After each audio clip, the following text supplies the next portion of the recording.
सद्गुरु स्वामी जनार्दन।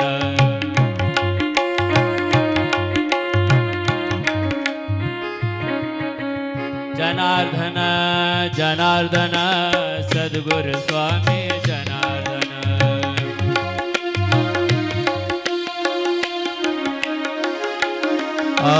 नमः शिवाय ओम नमः शिवाय हर हर बोले नमः शिवाय।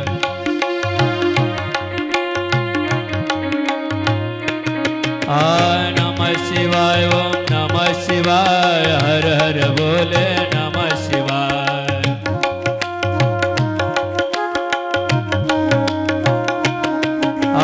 दिगंबरा दिगंबरा श्रीपाद वल्लभ दिगंबरा।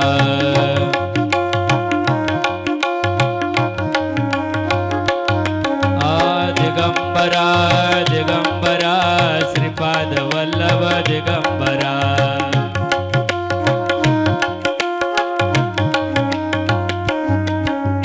नमस्तुते नमस्तुते नारायण नमस्तुते।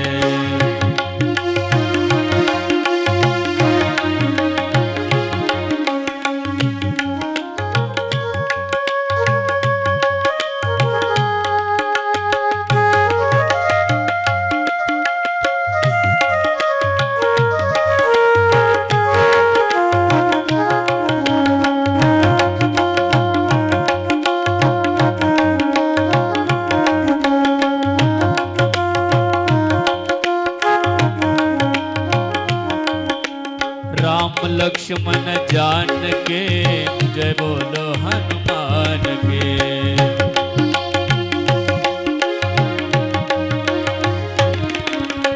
राम लक्ष्मण जान के जय बोलो हनुमान के।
महाराज विराजिए आइए महाराज विराजिए।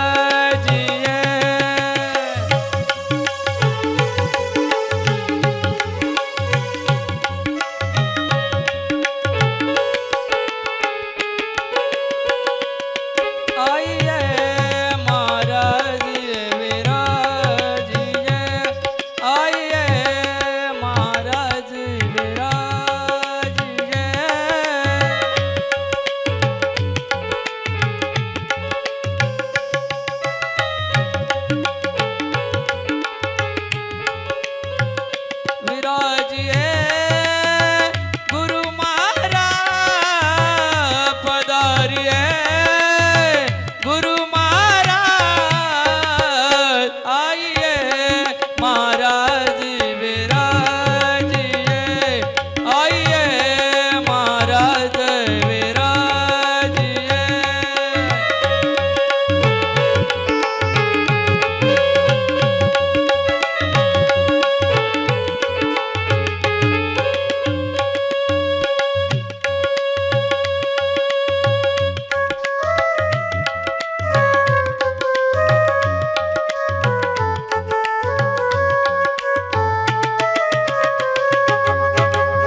कथा सुनिए।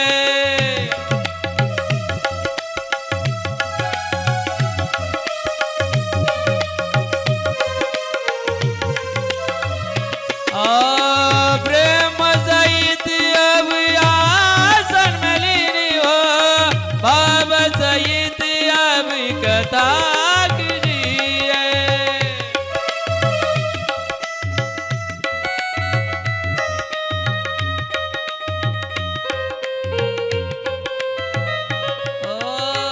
विराजिए गुरु महाराज पधारिए, श्री महाराज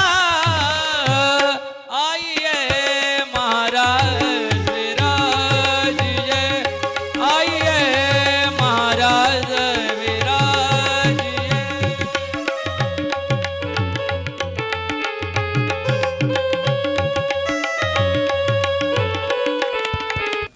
मी आमचे निवृत्ती भाऊ सानप यांना विनंती करतो की आपण या ठिकाणी येऊन ग्रंथपूजन करायचं आहे आणि ग्रंथपूजन होत असताना थोडंसं संगीत पण चालेल, यावरती या। हेलो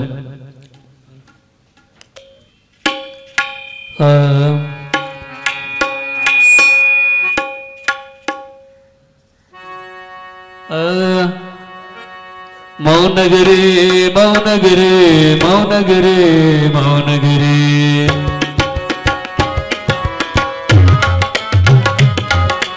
मौनगिरी मौनगिरी मौनगिरी मौनगिरी।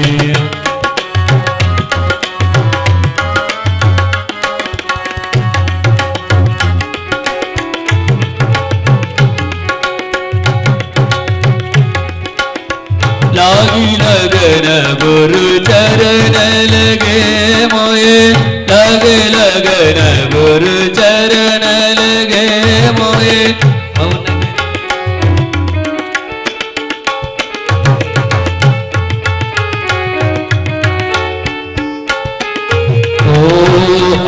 गुरुदेवा दर्शन दे जो, अहो गुरुदेवा दर्शन दे जो, मैं हो दास तुम्हारा, हो मैं हो दास तुम्हारा।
तुम हो अंतर रूपा,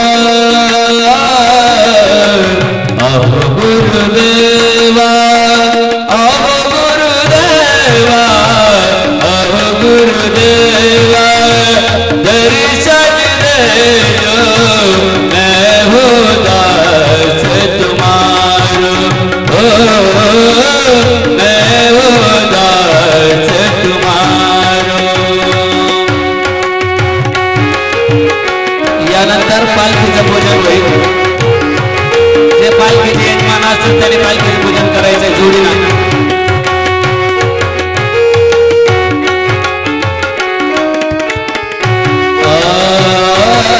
गुरुदेवा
माळा वाळू झाला चरण भोळा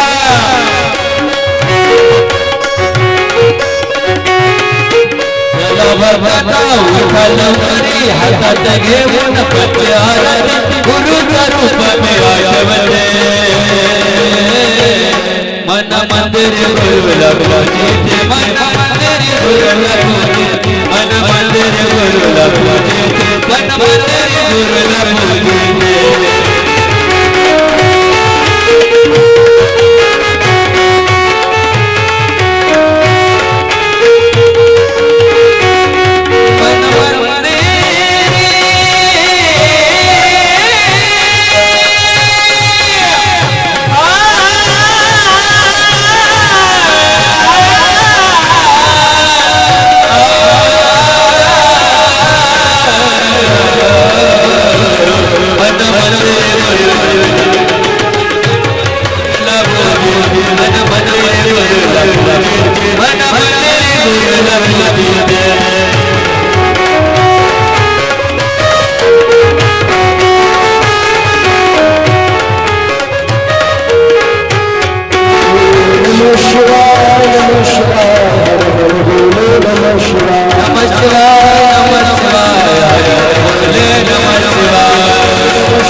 ओम मृत्युंजयाय रुद्राय नीलकंठाय शंभवे अमृतेशाय शर्वाय महादेवाय ते नमः। अतुलित बलधाम हेमशैलाबदेहं धनुषवन कृशानुं ज्ञानिनामग्रगण्यं सकल गुण निधानं वानरानामधीशं रघुपति प्रिय भक्तं वातजातं नमामि। अंजनी गर्भ संभुत वायुपुत्रो महाबलः कुम्हारो ब्रह्मचारी च हनुमंताय नमो नमः। लोकाभिरामं रणरंगधीरं राजीवनेत्रं मृगोशनाथं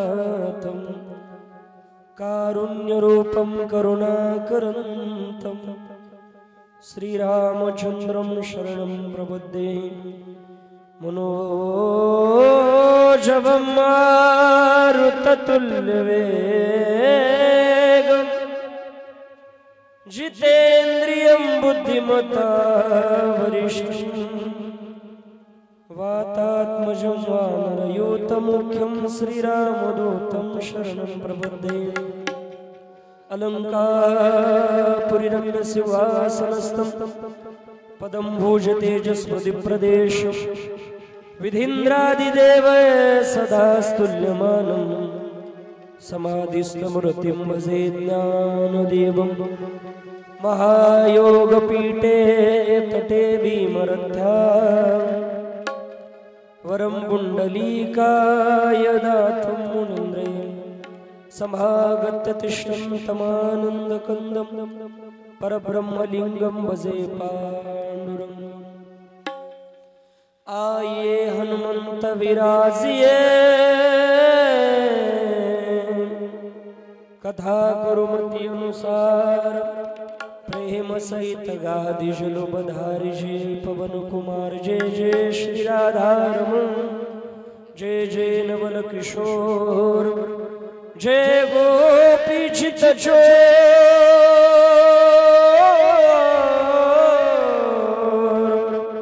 प्रभु जय जय माखन चोर श्री राधा मेरे स्वामिनी मैं राधे दास जन्म जन्म मुहि दे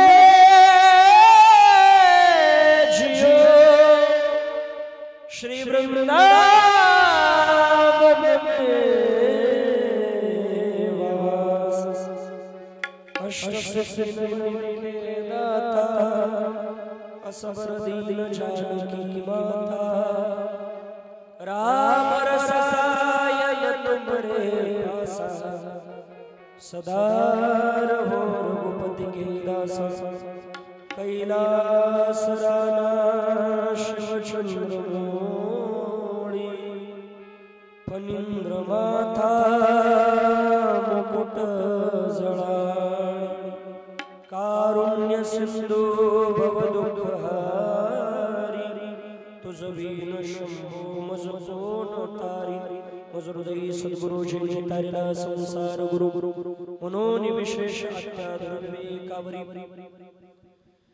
कारण करुणा वर्णलय अखिल कोट ब्रह्मांडाचा चालक मालक भगवान पंढरीश परमात्म्याच्या कृपाशीर्वादानं जगद्गुरु जनार्दन स्वामी महाराजांच्या कृपाशीर्वादानं गंगा गोदावरी मैयाच्या पवित्र तटावरती वसलेलं पावन पवित्र आपलं श्री भारत माता श्रम भगवान भोलेनाथ बाबाच्या प्रांगणामध्ये हरिभक्त पारायण परमपूज्य महामंडलेश्वर स्वामी 1008 शांतिगिरीजी महाराज असतील जगद्गुरु जनार्दन स्वामी महाराज असतील त्याच पद्धतीने आपल्या समोर व्यासपीठावरती बसलेले परमपूज्य महामंडलेश्वर स्वामी आपल्या सगळ्यांचे आदराचं स्थान असणारे आपल्या सगळ्यांच्या गुरुस्थानी असणारे परमपूज्य 108 महंत जनेश्वर नंदगिरीजी महाराजांच्या उपस्थितीमध्ये चालत असलेला हा पावन पवित्र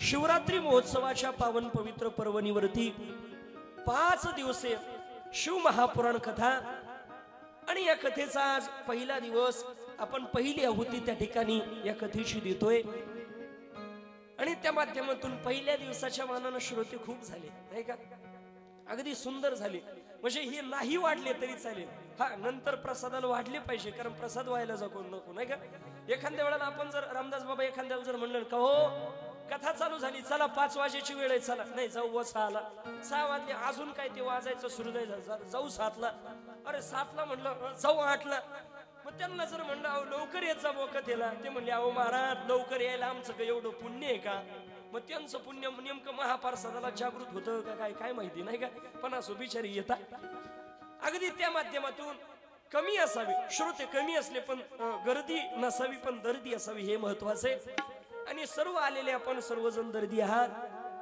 ज्यांच्या माध्यमातून ही कथा करण्यास योगाला जनेश्वर नंदगिरीजी बाबा असतील आमचे रामदास बाबा असतील या सगळ्यांच्या माध्यमातून या कथेचा योग येतोय तुम्हाला थोडं सज्जन माय बापाचं दर्शन घडतं प्रथमतः माझं भाग्य समजतो त्या माध्यमातून या ठिकाणी गोड तबल्याची सत्संगत करता तबला विशारद मृदंग विशारद ओंकार महाराज रसाळ त्याच पद्धतीने या बाजूला गोड गायनाची सत्संगत करता स्वर्गंधर सर्वेश्वर हरिभक्त पारायण आमचे नवनाथ महाराज आहेत. या बाजूला गोड संताची सत्संगत करता संगीत विशारद संगीत अलंकार आमचे ओमकारजी भुसारी महाराज श्री महाराजांनाही मनापासून धन्यवाद. आमचा साऊंड अगदी तुम्हाला सुद्धा मनापासून धन्यवाद. अतिशय गोड सोनोने परिवाराचा साऊंड आहे. जय शिव मल्हार साऊंड त्यांनाही धन्यवाद आहे. अगदी आपल्या कार्यक्रमाचं गोड शूटिंग करताय म्हणजे इथं जरी तुमचे काही उदाहरणं सुटून गेले तर घरी बसून सुद्धा ज्यांना बघण्याची व्यवस्था आमचे खैरे काका बालाजी युट्यूब चॅनल आहे त्यांनाही मनापासून धन्यवाद. तुम्ही सगळे वयोवृद्ध तपोवृद्ध मातुवर्ग पितृवर्ग सगळ्यांना मनापासून धन्यवाद देतो. सर्वजण सगळेच मला आता इथं चेहरे नावान परिचित दिसत आहेत नाही का, पण सगळ्यांना मनापासून धन्यवाद. आमचे निवृत्ती बाबा आहे, आमचे विलास सर आहे, सगळ्यांना धन्यवाद देतो. आणि माझ्या कथेकडे ओढतोय. अगदी कमी कालावधीमध्ये आपल्याला त्या ठिकाणी शिव महापुराण बघायचंय. आणि असं आहे 5 दिवस नाही 7 दिवस नाही शिव महापुराण आयुष्यभर आपण बघितलं तरी पूर्ण होणारा ग्रंथ नाहीये. शिव महापुराण हा सगळ्यात पावन पवित्र ग्रंथ आहे. पण 5 दिवसामध्ये जेवढं होईल शक्य भगवान भोलेनाथ बाबा जेवढं आपल्याकडून करून घेतील त्या पद्धतीनं तेवढं आपल्याला चिंतन करण्याचा प्रयत्न करायचा आहे. अगदी खऱ्या अर्थानं महाशिवरात्रीच्या पावन पवित्र पर्वणीवरती आपल्याला कथा ऐकायला श्रवण करायला भेटते. आपलं काहीतरी भाग्य असलं पाहिजे का भोलेनाथ बाबाच्या प्रांगणामध्ये आपल्याला कथा श्रवण करायला भेटते आणि भोलेनाथ बाबाचीच कथा ऐकायला भेटते. याच्याही पुढे जाऊ बघा कथा आपल्या जीवनामध्ये भोलेनाथ बाबाच्या प्रांगणामध्ये तर आहे पण संताच्या संगतीमध्ये श्रवण करायला भेटते हे विशेष आहे आपल्या जीवनात. तुका मने संत गुरु तुका मने संत गुरु मने संत गुरु तुका मने संत गुरु पाय त्याचे हृदय धरू पाय त्याचे हृदय धरू गुरु माझे माय बाप गुरु माझे माय बाप गुरु माझे माय बाप गुरु माझे माय बाप.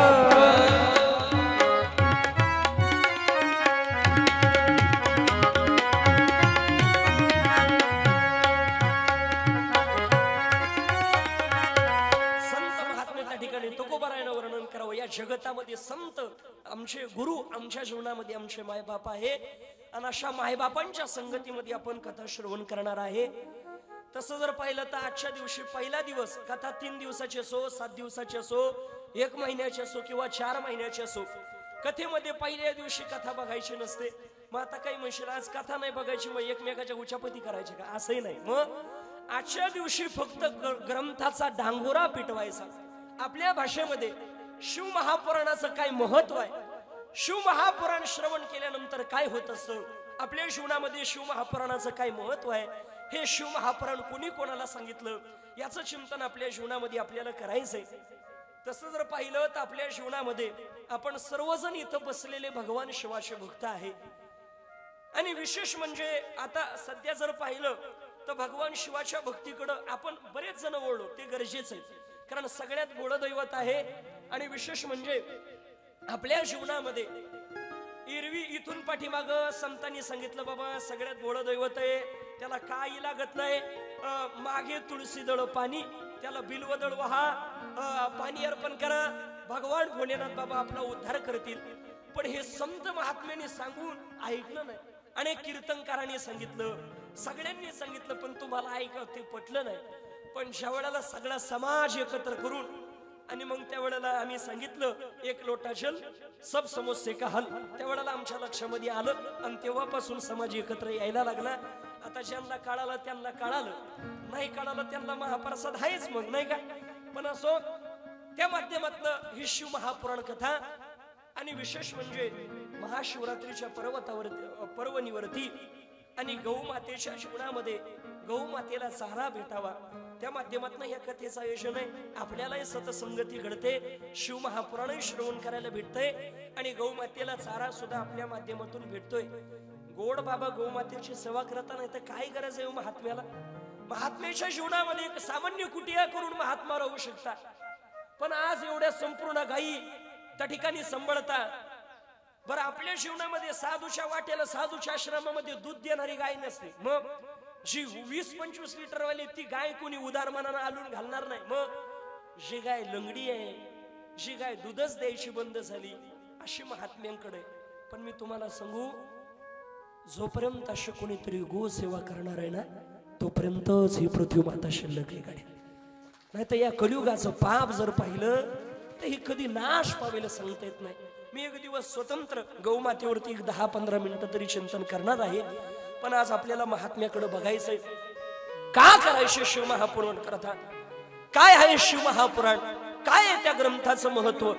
हे शिवमहापुराण कोणी कोणाला सांगितलं, का सांगितलं, काय होतं या शिवमहापुराणाच्या श्रवणानं? तसं जर पाहिलं तर हा मूळ ग्रंथ स्वतः भगवान शिवानं वर्णन केलेलं पुराण आहे. आणि भगवान शिवानं स्वतः पहिल्यांदा सांगितलेलं हे पुराण आपल्या जीवनामध्ये आपल्याला श्रवण करायला भेटतंय. याच्या पुढे जाऊन व्यासाने ते लिहिलं, पण नंतर सूत ऋषी, सूत महाराज शौनकांना त्या ठिकाणी नैमिषारण्यामध्ये सांगता. या कथेची ताकद अशी, शौनकांनी त्या ठिकाणी ज्या वेळेला नैमिषारण्यामध्ये बसलेले असताना सूत महाराजांना प्रश्न विचारला, का हो, या कलियुगाच्या जीवनाचा जर विचार केला, या कलियुगामध्ये पाप कर्म वाढलेलं आहे, अनाचार वाढलेला आहे, सदाचार धर्म बाजूला राहिलेला आहे, स्वैराचार अनाचार वाढलेला आहे.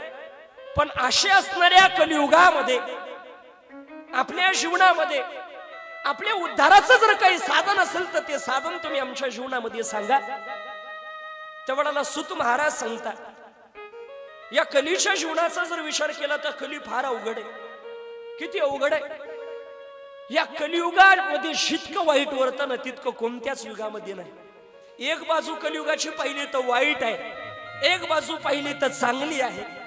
कलियुग ज्या पद्धतीनं नाण्याला 2 बाजू आहे, त्या पद्धतीनं कलीला 2 बाजू आहे. ज्या पद्धतीनं नाण्याला छप्पा आणि काटा बाजू आहे, त्या पद्धतीनं कली चांगला आहे आणि वाईट सुद्धा आहे. चांगल्या मनुष्याकरता आपल्या जीवनामध्ये सगळ्यात सोपे देवाची प्राप्ती करण्याकरता सगळं सोपं साधन करून उद्धाराकरता सगळ्यात सोपा कली आहे. आणि पण मग सज्जनाची परीक्षा घेणारा, दुर्जनाला त्या ठिकाणी आनंद देणारा, सज्जनाची परीक्षा बघणारा, त्याला दुःख देणारा आहे. पण आपल्या उद्धाराकरता सगळ्यात सोपा आहे कली. किती सोपा आहे बघा. आपण बाकीच्या युगाला सगळ्यांनीच वर्णन केलं, बाकीचे युग चांगली आहे, हे युग जरा वाईट आहे. पण आपल्या जीवनाचा जर विचार केला, आपण बाकीचे युग बघायला होतो का? आपण बाकीचे युग चांगले म्हणतो? बघा बाबा, या उलट कलियुग बाकीच्या युगांच्या मानानं इतका चांगला आहे. किती चांगला आहे बघा. सत्ययुगामध्ये, त्रेतायुगामध्ये, द्वापार युगामध्ये ही अशी कथा आहे ना, ही अशी कथा चालली.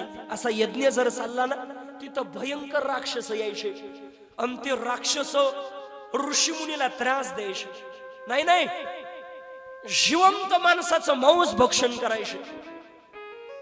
कलियुगामध्ये आहे का असं कोणी माणसाचं मांस? निदान हा पशुचे आहे, पण माणसाचं तर आजपर्यंत कोणी ऐकलं नाही. जिवंत माणसाला मारणार कोणी आहे का? निदान माणसाला मारताना, माणसावर हात उगारताना घाबरणारा तरी आहे. म्हणजे त्या दृष्टिकोनानं जर पाहिला तर कली त्या बाबतीमध्ये चांगला आहे. आणि एका बाजूला पाहिलं तर या कलियुगासारखं पाप कुठल्या युगामध्ये नाही. ज्या वेळेला कलियुगाला प्रारंभ झाला त्यावेळेला 5 पांडव भगवान परमात्म्याला विचारता, हा कली कसा आहे?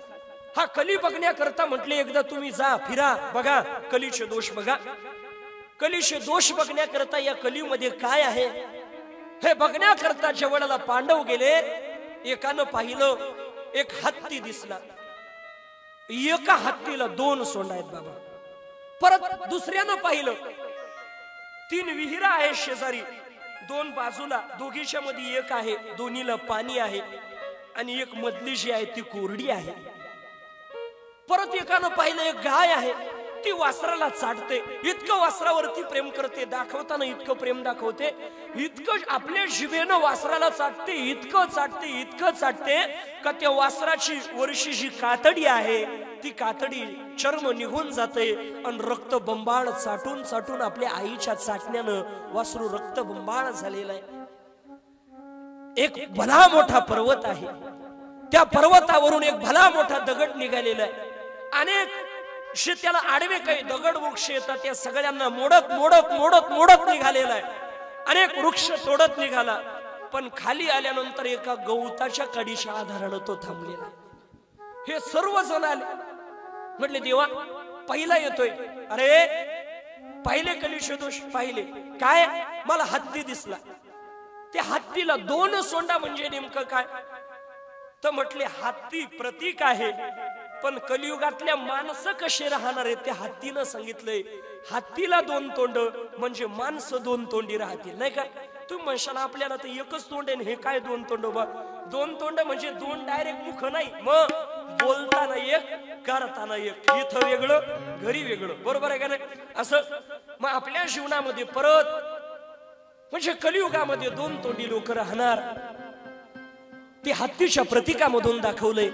अजून 3 विहीर आहे, दोन्ही विहिरीमध्ये पाणी आहे, पण दोन्हीच्या मध्ये जी विहीर आहे ती कोरडी आहे. का? याचं कारण कलियुगामध्ये ज्ञान राहणार, पण ते दुसऱ्याला सांगण्याकरता जगा सांगे ब्रह्मज्ञान, स्वतः कोरडा पाषाण, त्या पद्धतीने आपलं जीवन राहणार.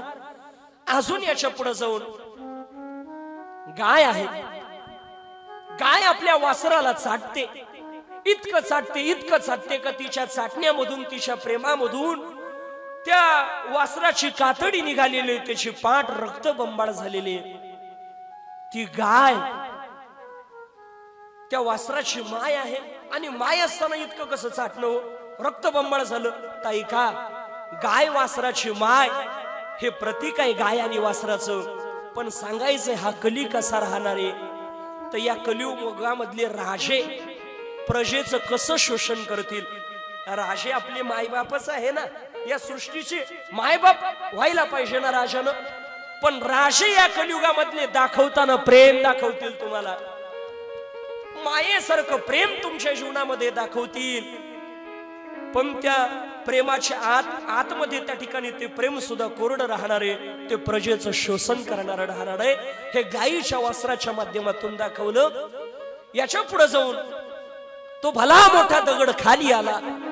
भल्या भल्या वृक्षांना त्या ठिकाणी मोडत चाललेला आहे, भल्या भल्या त्या ठिकाणी दगड लोटत चाललेला आहे, पण खाली येऊन एका गवताच्या काडीच्या आधारानं थांबला.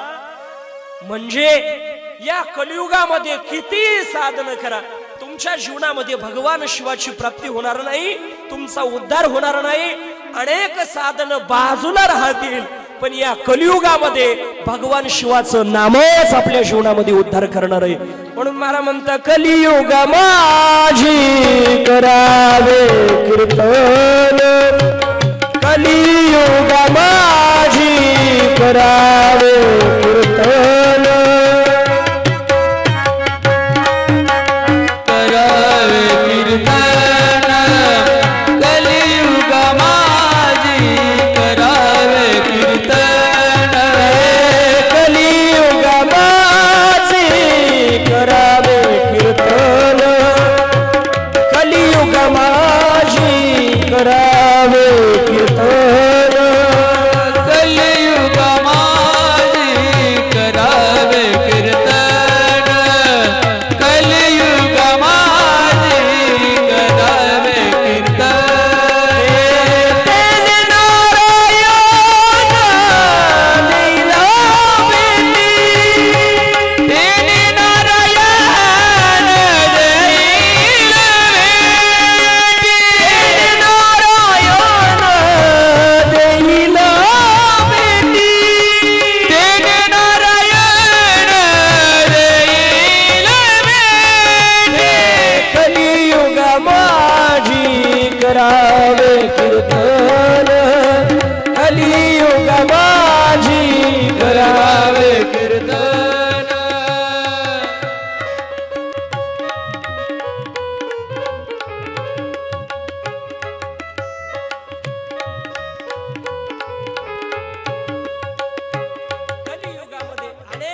तरी पार देवाचं कीर्तन, देवाची कथाच आपल्या जीवनामध्ये आपला उद्धार करणार आहे. म्हणून त्या माध्यमातून आपल्या उद्धाराकरता जेवणाला शौनक सुतांना प्रश्न विचारता म्हटले, उद्धाराकरता फक्त सत्संग महत्वाचा आहे.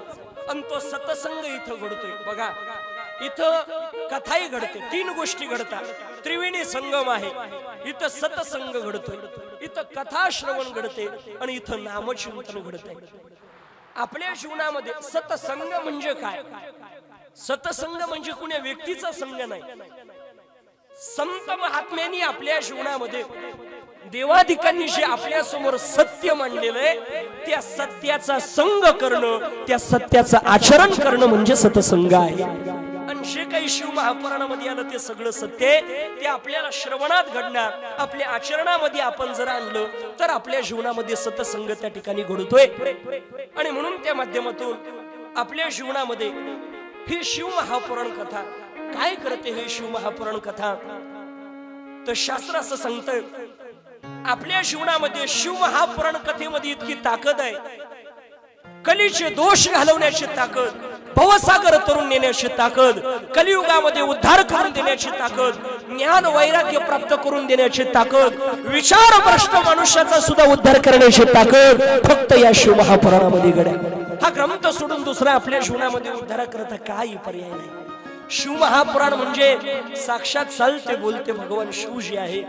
म्हणून ज्याला उद्धार करायचा असेल त्यानं शिव महापुराणाचा आश्रय घेतला पाहिजे. काय करतो शिव महापुराण? आपल्या जीवनामध्ये धारणा बदलवण्याची ताकद शिव महापुराणामध्ये. धारणा म्हणजे काय?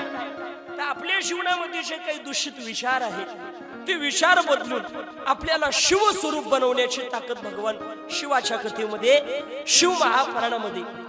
आता धारणा कशा पद्धतीने बदलते मी तुम्हाला उदाहरण सांगतो. बघा, समजा बाबा एखादी कुमारिका मुलगी आहे. आता त्या मुलीला आपण त्या ठिकाणी बघा तिचा विवाह झाला नाही, काही नाही, तुम्ही तिला काय म्हणणार आहे? कुमारिका म्हणणार, बरोबर आहे का ना? त्या मुलीचा विवाह ठरला तरी तुम्ही त्याला काय म्हणणार आहे? कुमारिकाच म्हणणार आहे. ती बोहल्यावर चढली, स्टेजवरती चढली, तिचा विवाह पार पडतोय तरी तिला तुम्ही काय म्हणणार आहे? कुमारिका म्हणणार आहे. भूदेवताचे मंगलाष्टक झाले तरी तुम्ही तिला कुमारिका म्हणता. पण शेवटाला अंतरपाठ बाजूला केला, वधू आणि वरानं एकमेकाला फुलहार घातला, त्यावेळेला आता तुम्ही तिला कुमारिका म्हणणार आहे का? नाही. आता काय झाली? ती सौभाग्यवती झाली. म्हणजे तिची काय झाली? धारणा बदलली. आता मला सांगा, ती मुलगी बदललेली का?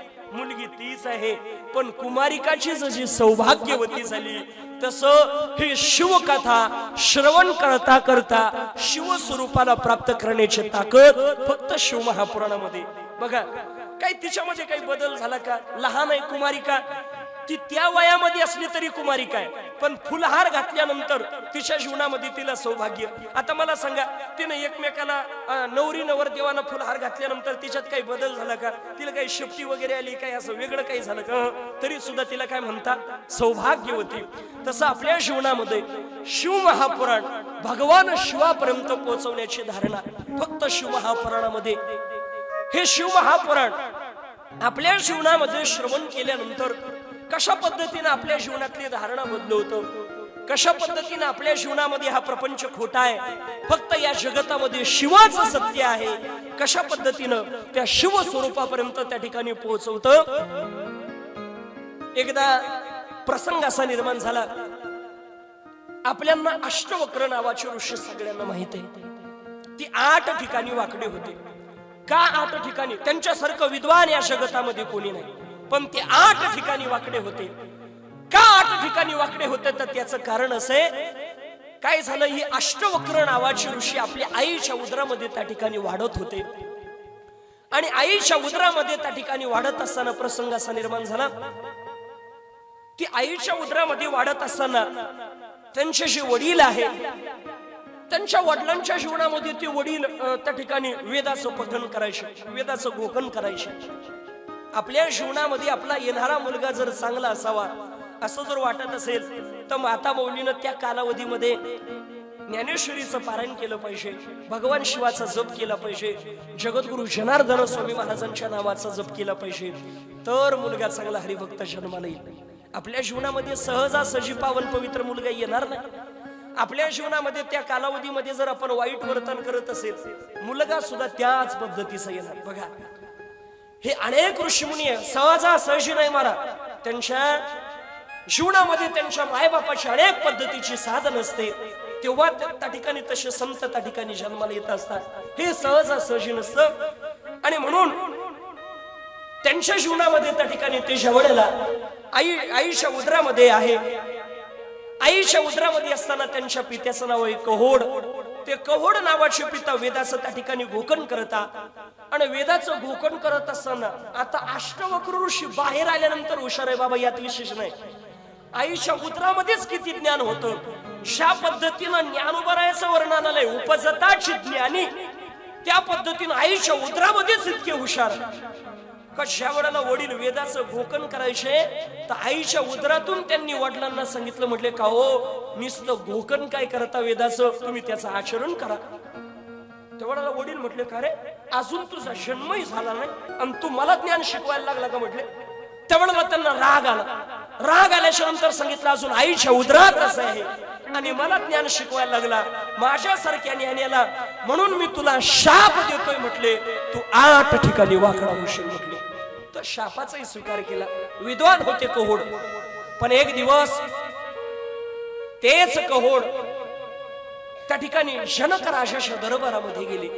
जनक राजा सगळ्यात ज्ञानी राजा.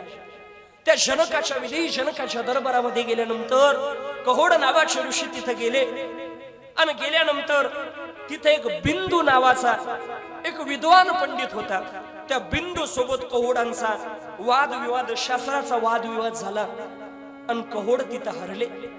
हरल्यानंतर साहजिकच आहे काहीतरी शिक्षा उपभोगली पाहिजे, म्हणून त्या बिंदूनं या कहोड नावाच्या ऋषींना त्या जनकाच्या दरबारामध्ये जलसमाधी दिली महाराज.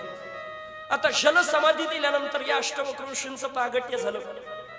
अष्टवक्र ऋषी एक दिवस त्या जनकाच्या दरबारामध्ये गेले आपल्या पित्याचा बदला घेण्याकरता. ते बाकीचे कोणी त्यांना आतमध्ये जाऊ देत नाही.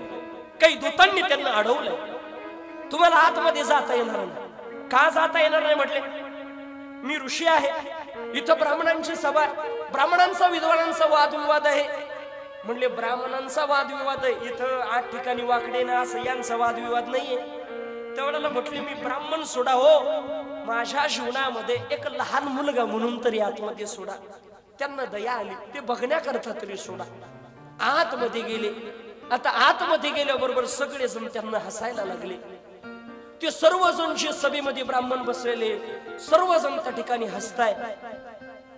त्यावेळेला ते हसताना पाहिले आणि अष्टवक्र ऋषी पाठीमागे निघाले.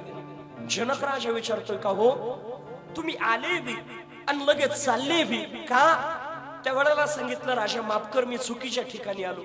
चुकीच्या ठिकाणी म्हणजे मला असं वाटलं होतं इथं विद्वानांची सभा असेल, इथं ब्राह्मणांची सभा असेल आणि ब्राह्मणांची सभा विद्वानांची सभा म्हणून मी या ठिकाणाला आलो. पण इथं विद्वानांची सभा नाही, इथं ब्राह्मणांची सभा नाही, तर इथं चर्मकारांची सभा आहे. म्हटले माफ कर, म्हणून मी चाललो. म्हणले चर्मकारांची? बाकीचे म्हणतं पटतंय का हे तुला? काय म्हणतोय? आम्हाला चर्मकार म्हणतोय? नाही नाही, तुम्ही ब्राह्मण नाही, तुम्ही चर्मकार. कारण तुम्हाला ब्राह्मणाचे चक्षु नाही, चर्मकाराचे चक्षु आहे. तुम्ही माझं, मी बाहेरून 8 ठिकाणी वाकडं हे बघता, पण माझा आतला भाव तुमच्या लक्षात येत नाही, म्हणून तुम्ही विद्वान नाहीये. अहो मी फक्त बाहेरून वाकडा आहे, पण तुम्ही अंतकरणातून वाकडे, त्याचं काय करायचं म्हटलं. मी चाललो. जनक राजा म्हणतोय, थांबा, एक काम करा, आमचा जो विद्वान पंडित आहे ना तो बिंदू, त्याच्यासोबत तुम्ही वादविवाद करा. अष्टवक्र ऋषी बसले, त्यांच्या समोर बिंदू बसलेले. दोघांचा वादविवाद शास्त्राचा सुरू झाला. आणि त्या शास्त्राच्या वादामध्ये अष्टवक्र ऋषीनं आपल्या पित्याचा बदला घेतला. आपल्या बापाला हरवून इथं जलसमाधी आपल्या बापाला दिली ना, अष्टवक्र ऋषीनं त्या बिंदूला हरवलं. हे जनकानं पाहिलं आणि जनक राजा म्हणतोय, मी तुमच्यावर प्रसन्न आहे, तुम्हाला काय पाहिजे मागा? काही नाही, या बिंदूनं माझ्या बापाला हरवलं आणि इथं जलसमाधी दिली होती ना, त्या माझ्या बापाला मला जिवंत करून पाहिजे म्हटले. गेलेला बाप परत मागितला अष्टवक्र ऋषीने. आणि गेलेला बाप प्राप्त झाल्याच्या नंतर जनक राजा म्हणतोय, हो मला असं वाटत होतं माझ्या दरबारातला जो बिंदू आहे ना त्याच्यासारखा ज्ञानी या जगतामध्ये कोणी नाही, पण त्याच्यापेक्षा ज्ञानी तुम्ही आहे. माझ्या उद्धाराकरता तुम्ही मला काहीतरी सांगा. त्यावेळेला अष्टवक्र ऋषी त्या जनक राजाला गीता सांगतात. देवानं सांगितलेली गीता, गीतेचे अनेक प्रकार आहे. देवानं सांगितलेली गीता वेगळी, देवाची गीता वेगळी, तुकडोजी महाराजांची ग्रामगीता वेगळी, आणि अष्टवक्र ऋषींनी जनकाला जी सांगितली ती गीता वेगळी. त्या गीतेचंच नाव आहे अष्टवक्र गीता. आता देवाची ज्ञानाकरता तिनं वेगळा मार्ग सांगितलाय, आपल्या जीवनामध्ये साधना मोक्षा करता वेगळा मार्ग सांगितलाय, कर्म कांड करून कर्माच्या मार्गाने जाणाऱ्या करता वेगळा मार्ग सांगितलाय. पण ही अष्टवक्र ऋषीनं जनक राजाला सांगितलेली जी गीता आहे त्या गीतेमध्ये त्या ठिकाणी आपल्या जीवनामध्ये फक्त मोक्षा करता ती गीता सांगितली. आमच्या बोरगुडे माऊलींचं सुद्धा या ठिकाणी आगमन झालं. एकदा टाळ्या वाजून त्यांचं स्वागत करा. अगदी बाबांनी सुरुवातीला बोलता बोलता सांगितलं का आमचे ऋषिकेश महाराज लहान आहे पण गोड बोलता. हे सगळं कुणाचं असतं माहितीये का? आपला माणूस. मी तुम्हाला इथं सगळ्या माता माऊल्या आपल्याला सगळ्यांना लेकरू आहेत, बरोबर आहे का ना? सगळ्या माता माऊल्या आई आहेत, बरोबर आहे का ना? मला सांगा, हे मला चांगलं येतं असं नाही, मग आपलं लेकरू लहानपणामध्ये त्याला चांगलं बोलता नसं येऊ द्या, ते बोबडं जरी बोलत असेल, नाही नाही याच्या पुढे जाऊन समोर रामदास बाबा ते शिवी जरी देत असेल तर आईला गोड वाटतं. त्या पद्धतीनं हे लेकरू कसंही बोललं तर संत रूपी आईला गोड वाटत असतं, नाही का? हे सगळी प्रेम करणारी मंडळी आमचे रामदास बाबा, जिनेश्वर बाबा, आमचे माऊली. आणि म्हणून त्या माध्यमातून आपला मुद्दा चालला होता. अष्टवक्र नावाच्या ऋषीनं जनक राजाला गीता सांगितली, तिचं नाव आहे अष्टवक्र गीता. ती मोक्ष करता त्या ठिकाणी लिहिली. 21 अध्यायाची गीता, ही जशी 18 अध्यायाची तशी ती 21 अध्यायाची अष्टवक्र गीता सांगितली. आता ऐका, गीता श्रवंती जनक राजा करता करता करता करता मोक्ष असणारे जनक राजा त्यांच्या जीवनामध्ये गीता सांगण्याचा, गीता श्रवण करण्याचा जेवणाला शेवटचा दिवस आला, असे उभे राहिले आणि अष्टवक्र ऋषींसमोर त्या ठिकाणी जोरामध्ये नाचायला लागले. इतके जोरामध्ये त्या ठिकाणी नाचतात, जोरामध्ये नाचताना अष्टवक्र ऋषी सांगतात, जनका थांब थांब थांब बाबा, थांब थांब थांब, तू का नाचतोय बाबा? नाही नाही नाचू द्या महाराज. अरे जनका का नाचतोय बाबा, मला नाचण्याचं कारण तरी सांग.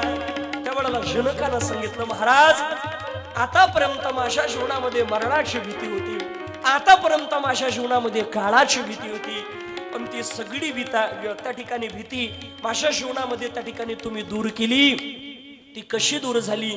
आता तुम्ही ती गीता सांगितल्यानंतर माझ्या लक्षात आलं की मी ज्या शरीराला मी मृत्यूला घाबरायचो, कारण या शरीराला माझं माझं म्हणायचो, पण आता माझ्या लक्षात आलं हे शरीर माझं नाही, तर माझ्या जीवनामध्ये खऱ्या अर्थानं शरीर आणि माझा देह वेगळा आहे, जाणणार हे शरीर वेगळं आहे. नैनम छंदंती शस्त्राणी नैनम दहती पावका, आत्मा मात्र अमर आहे, अमर हा खरे की पहा खोटे हे. माझ्या जीवनामध्ये आता माझी धारणा बदललेली आहे आणि मृत्यूची भीती माझ्या जीवनात दूर झाली. मला मुद्दा हा मांडायचा आहे, ज्या पद्धतीनं त्यांच्या जीवनातली ती गीता श्रवण करून धारणा बदलली आणि भगवान परमात्मा आपल्या देहाला, आपल्या चैतन्याला त्यांनी जाणलं, त्या पद्धतीनं ही शिव महापुराण कथा श्रवण केल्यानंतर सूत महाराज सांगता, आपल्या जीवनातली धारणा बदलून मी शरीर आहे किंवा मी देह आहे असं म्हणतो, त्यावेळेला देह आणि आत्मा वेगळा आहे, आत्मा आणि परमात्मा एकच आहे. ममई वंश जीव लोके जीवभूत सनातन मनश्रेष्ठान इंद्रियानी प्रकृती स्थानी कर्षती, या तत्वबोधाला आपल्या जीवनामध्ये प्राप्त होतो. म्हणून ही शिव महापुराण कथा श्रवण करायची. आपण पाहिलं या शिव महापुराण कथेचा जर विचार केला, हा शिव महापुराण ग्रंथ इतका पवित्र आहे. या शिव महापुराणामध्ये तसं जर पाहिलं तर मूळ ग्रंथ बाबा फार मोठा आहे. आपण जो श्रवण करतो आहे हा व्यासांचे उपकार आहे. व्यासांच्या जीवनामध्ये व्यासांनी 7 संहितेमध्ये हा ग्रंथ आपल्या समोर त्या ठिकाणी उपलब्ध करून दिला.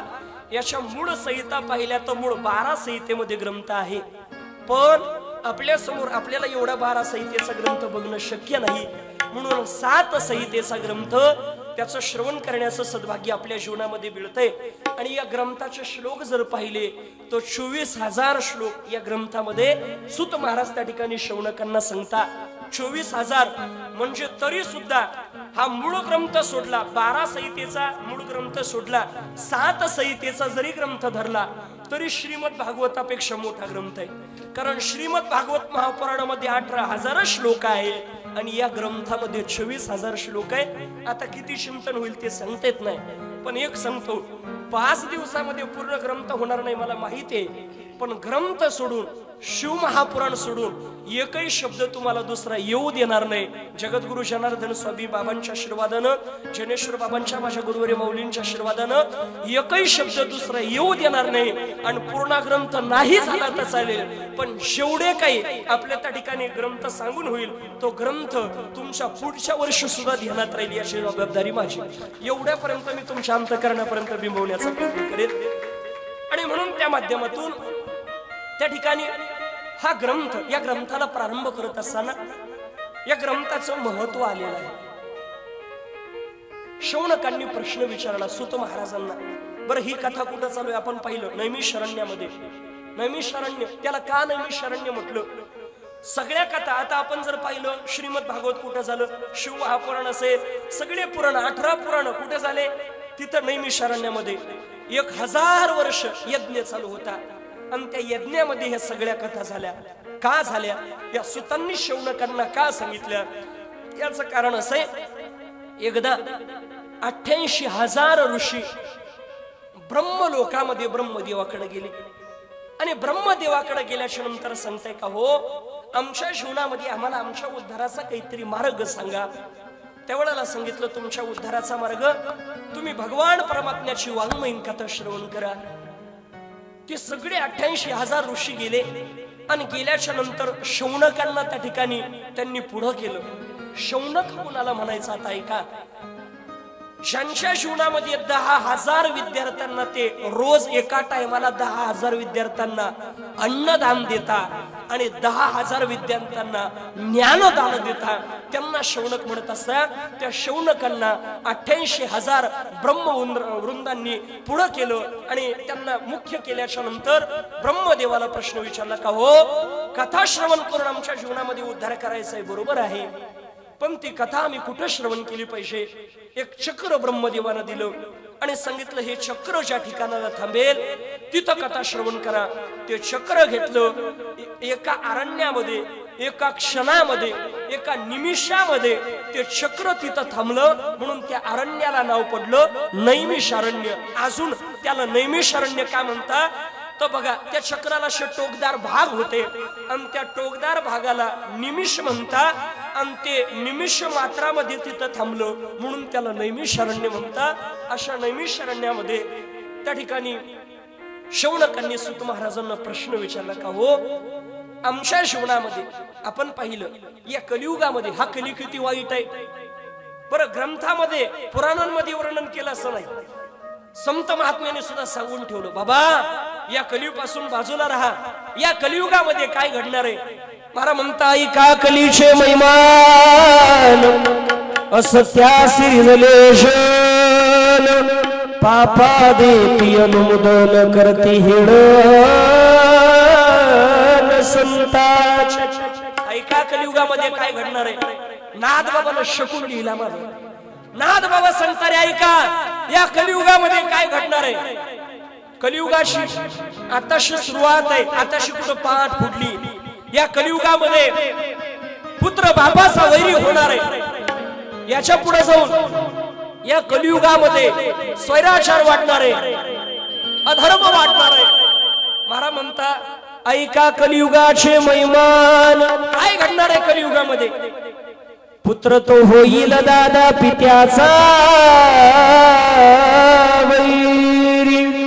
नाथबाबा म्हणतात, निर्गुण निराकार दादा माऊर माझे गाव. निर्गुण निराकार दादा माऊर माझे गाव. शकून शकून शकून शकून शकून शकून शकून सांगावया आले माई माझे नाम. शकून शकून शकून शकून शकून सांगावया आले माई माझे नाम. शकून शकून शकून सांगावया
सांगावया आली या माई माझे नाव. काय घडणार आहे या कलियुगामध्ये? म्हणले कलियुगाची दादा एकावी थोरी, पुत्र तो होईल दादा पित्याचा वैरी. 5 वर्षाची नार दादा भ्रतार मागेल, 6 वर्षाची नार दादा गुरुदीन राहील. आणि ते चिन्ह आपल्या डोळ्यासमोर, बापाचा मुलगा वैरी झाला का नाही, हळूहळू एक एक एक एक चिन्ह आपल्या डोळ्यासमोर त्या ठिकाणी दिसायला लागलं. म्हणजे कलीला त्या ठिकाणी प्रारंभ झाला. मग शौनकांनी प्रश्न विचारला, म्हटले का हो महाराज, आमच्या जीवनामध्ये या कलियुगामधून एखादा या कलीचा जर विचार केला, या कलिमलाचे दोष घालून धर्म अर्थ काम मोक्ष हे 4 पुरुषार्थ ज्या गोष्टींना आमच्या जीवनामध्ये प्राप्त होईल असं काहीतरी साधन सांगा. म्हणले बघा 4 गोष्टी बघा एकामुळे प्राप्त होतील. एक तर 2च त्या ठिकाणी साधनं आहे कशानं 4 पुरुषार्थ प्राप्त करता येतील. एक तर भगवान शिवाच्या कथेनं 4 पुरुषार्थ प्राप्त करता येतील, किंवा भगवान शिवाला पाहिल्यानंतर 4 पुरुषार्थ प्राप्त करता येईल. महाराज म्हणता धर्म अर्थ काम मोक्ष शिव देखता प्रत्यक्ष. धर्म नावाचा पुरुषार्थ आहे. धर्म प्राप्त करायचं असेल भगवान शिवाला पाहावं लागेल. काम प्राप्त करायचं असेल, धन पाहिजे असेल तुमच्या जीवनामध्ये, अर्थ नावाचा पुरुषार्थ, तरी सुद्धा भगवान शिवाची आराधना करावं लागेल, भगवान शिवाला प्राप्त करावं लागेल. तू म्हणशील महाराज भगवान शिवाची आराधना करून अर्थ नावाचा पुरुषार्थ साधला, असं काही उदाहरण आहे का? तो बघा सूत महाराज शौनकांना त्या ठिकाणी एक प्रसंग सांगता. ज्याला धन पाहिजे असेल ना अर्थ नावाचा पुरुषार्थ, त्यानं सुद्धा भगवान शिवाचा आश्रय घेतला पाहिजे, भगवान शिवाच्या शिवपुराणाचा आश्रय घेतला पाहिजे. भगवान शिवाची भक्ती केल्यानंतर ती देवता धन कसं देते बघा. आपल्या जीवनामध्ये भगवान विष्णू परमात्मा आपल्या भक्ताला धन देत नाही, तो परीक्षा बघतो. तो मात्र ऐश्वर्यामध्ये राहणार आहे आणि भक्ताला मात्र गरीब ठेवतो. आणि इकडे भगवान शिव कैलासात स्वतः राहणार आहे आणि भक्ताला मात्र श्रीमंत करता. त्यांचा सगळ्यात महत्वाचा भक्त सांगितलं, त्याचं नाव आहे कुबेर देव. या कुबेर देवानं म्हणे असं केलं, त्या ठिकाणी भगवान शिवाची आराधना केली. आणि काय पाहिजे भगवान शिवानं सांगितलं, म्हटले काही नाही, मला श्रीमंती पाहिजे, ऐश्वर्य पाहिजे, इतकं धन द्या, इतकं धन द्या, धनाचं राजाच करा म्हटले मला. भगवान शिव म्हटले तथाच तू, केलं तुला राजा, अलकेचं राज्य, धनाचं राजा त्याला बनवून टाकलं. आता काही कालावधीनंतर त्याने ते धन त्या ठिकाणी भगवान शिवाकडे आणून दिलं. आजही ते भगवान शिवाकडे धन आहे. भगवान शिवानं आजही याच भूलोकामध्ये बाबा ते ठेवलेलं आहे. कुठं ठेवलंय माहितीये का? आळंदी क्षेत्रामध्ये कुबेरानं म्हणजे कुबेर देवाला हलकेचं राज्य दिलं होतं. काही कारणास्तव ते त्यानं परत भगवान शिवाकडे परत दिलं आणि ते धन भगवान शिवानं कुठं ठेवलं सांगू का तुम्हाला? सांगू का तुम्हाला? हा म्हणा ना, नाही ते नाही म्हणा, सांगू ना. हा मग बघा, आळंदी क्षेत्रामध्ये ते धन माऊली ठेवलेलं आहे. आळंदी क्षेत्र गावाचं नाव सांगितलं पण ठिकाण तुम्हाला सांगणार नाही. ठिकाण मला माहिती आहे तरी सांगणार नाही का? याचं कारण असं आहे, यांना जर ठिकाण माहित झालं हे उद्या कथेल नाही येणार, तिकडे धन पाहायला जातील बाबा, नाही का? माळ कथेल कोण येणार नाही का? त्याच्यामुळे त्याचा बाजूला ठेवतो. पण आळंदी क्षेत्रामध्ये भगवान शिवानं सिद्धेश्वर त्या ठिकाणी धन ठेवलेलं आहे. पण ऐका, कुबेर देवाला हलकेचं राज्य दिल्यानंतर, सोन्याचं राज्य दिल्यानंतर कुबेर देवाला असं वाटलं आपण भगवान शिवाकरता काहीतरी केलं पाहिजे. म्हणून त्यांनी भगवान शिवाकरता घर बांधून द्यायचं ठरवलं. आपण देवाला नवस करतो का नाही? इथं आल्यानंतर बाबांकडे आशीर्वाद घेतो, बाबा आमचे 2 हो द्या, तुम्हाला आम्ही हे नाही ते देऊ, हे नाही ते आपण नवस करतो भगवान भोलेनाथाला. इथं आल्यानंतर शिर्डीला साईबाबाला, नाही का, आम्हाला लेकरू बिकरू होऊ दे म्हटले, लेकरू कोकरू काहीतरी होऊ दे, तुला सोन्यानं मोडवेल. साईबाबा विरक्त जीवन जगले आणि आता ते सोन्यानं आपण मोडवतोय, नाही का? असं नवस त्या पद्धतीने म्हटले भगवान शिवाला घर बांधायचं. पण साधं घर नाही, असं प्लॅस्टर बिस्टर, मग डायरेक्ट सोन्याचं घर. सोन्याचं राज्य दिलं तर सोन्याचंच घर बांधून दिलं, ती आहे लंका. बरं भगवान शिवानं ती घ्यायची ना. भगवान शिव म्हटले ना याची एकदा वास्तू शांतीच घालू, थोडं सगळे संत मंडळी बोलून घेऊ म्हटले. कीर्तन मास ठेवलं होतं बघ, आम्ही जनेश्वर बाबा आम्ही सगळे गेलो होतो, नाही का? त्यांना विचारा नाही तर आम्ही गेलो होतो. आणि मग म्हटले पण पूजेला भूदेवता बोलवायचे. मग भूदेवता कोणाला बोलवायचे म्हणले? त्या काळचे विद्वान पंडित रावण बाबू बोलवा, रावणाला बोलवलं. आता रावण आल्यानंतर पूजा विधी झाली, वास्तू शांतीची पूजा झाली. पण म्हटले तुम्ही दक्षिणा मागा, कारण दक्षिणेशिवाय तो यज्ञ सफल होत नसतो. मग दक्षिणा, कारण यज्ञ देवता हे भगवान परमात्मा आहे आणि दक्षिणा ती यज्ञ देवाची पत्नी आहे, म्हणून दक्षिणा माग. रावण म्हणला मागल ती द्याशाल का? म्हणले जे मागल ते दे. नक्की मागल ते द्याशाल का? म्हणले नक्की देतो, काही माग, पहा बरं नंतर फशाल. नक्की देतो म्हणले, तू मागून तर पाय म्हणले जिची वास्तू शांती केली ती लंकात मला देऊन टाका. म्हणून मी सांगत राहतो कीर्तनकाराला एक तर वास्तू शांतीच्या कीर्तनात बोलू. आपल्याला नाद राहतो बाबा निवृत्ती बाबा, हे आमचं किचन रूम, हे बेडरूम, शक्यतो लई मोठा बंगला असं तर दाखी जाऊ नका, नाही का? नाही तर तू म्हणशील देऊन टाका मला, नाही तेवढ्याला म्हटले देऊन टाका. आता मला सांगा, त्यानं मागितलं पण भगवान शिवाला द्यावा का? भगवान शिवजीनं सुद्धा देऊन टाकलं महाराज. इतकं भोळं दैवत त्या ठिकाणी. आणि म्हणून त्या माध्यमातून ते अलकेचं राज्य दिल्याचा परिणाम कुबेर देवानं काय केलं, तो कुबेर देव स्वतः त्या कैलासाच्या पहिल्या पायरीजवळ त्या ठिकाणी वास्तव्य करत असं वर्णन आहे. मला मुद्दा हा मांडायचा होता, धन पाहिजे असेल तरी त्या ठिकाणी भगवान शिवजी म्हणजे 4 पुरुषार्थ, धर्म अर्थ काम आणि मोक्ष, हे साधायला 2च साधन आहे. एक तर भगवान शिवजीची प्राप्ती किंवा शिव महापुराण. का शिव महापुराणाला 4 पुरुषार्थ प्राप्त होतील याचं कारण शिव महापुराण म्हणजेच भगवान शिवजी आणि भगवान शिवजी म्हणजेच शिव महापुराण आहे. म्हणून 4 पुरुषार्थ प्राप्त करायचे असेल तर हे शिव महापुराण कथा श्रवण केली पाहिजे.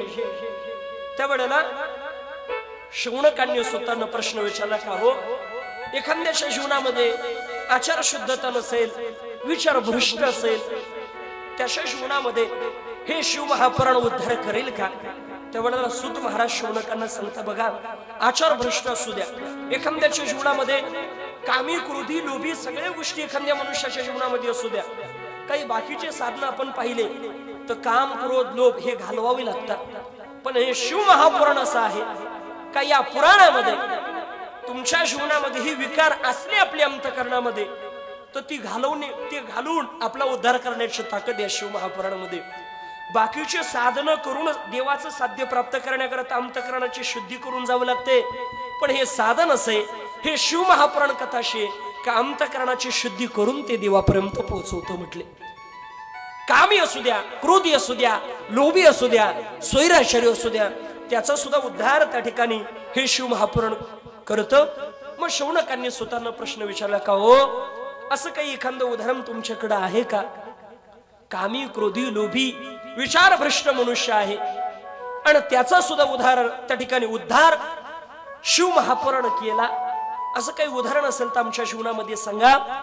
तेवढ्याला सूत महाराजांच्या वाणीला त्या ठिकाणी बहर आला आणि सूत महाराज शौनकांना त्या ठिकाणी कथा सांगता का पाप्याचा सुद्धा उद्धार पुण्यवानाचा उद्धार करेल यात विशेष नाही, पाप्याचा सुद्धा उद्धार कसं शिव महापुराण करतं.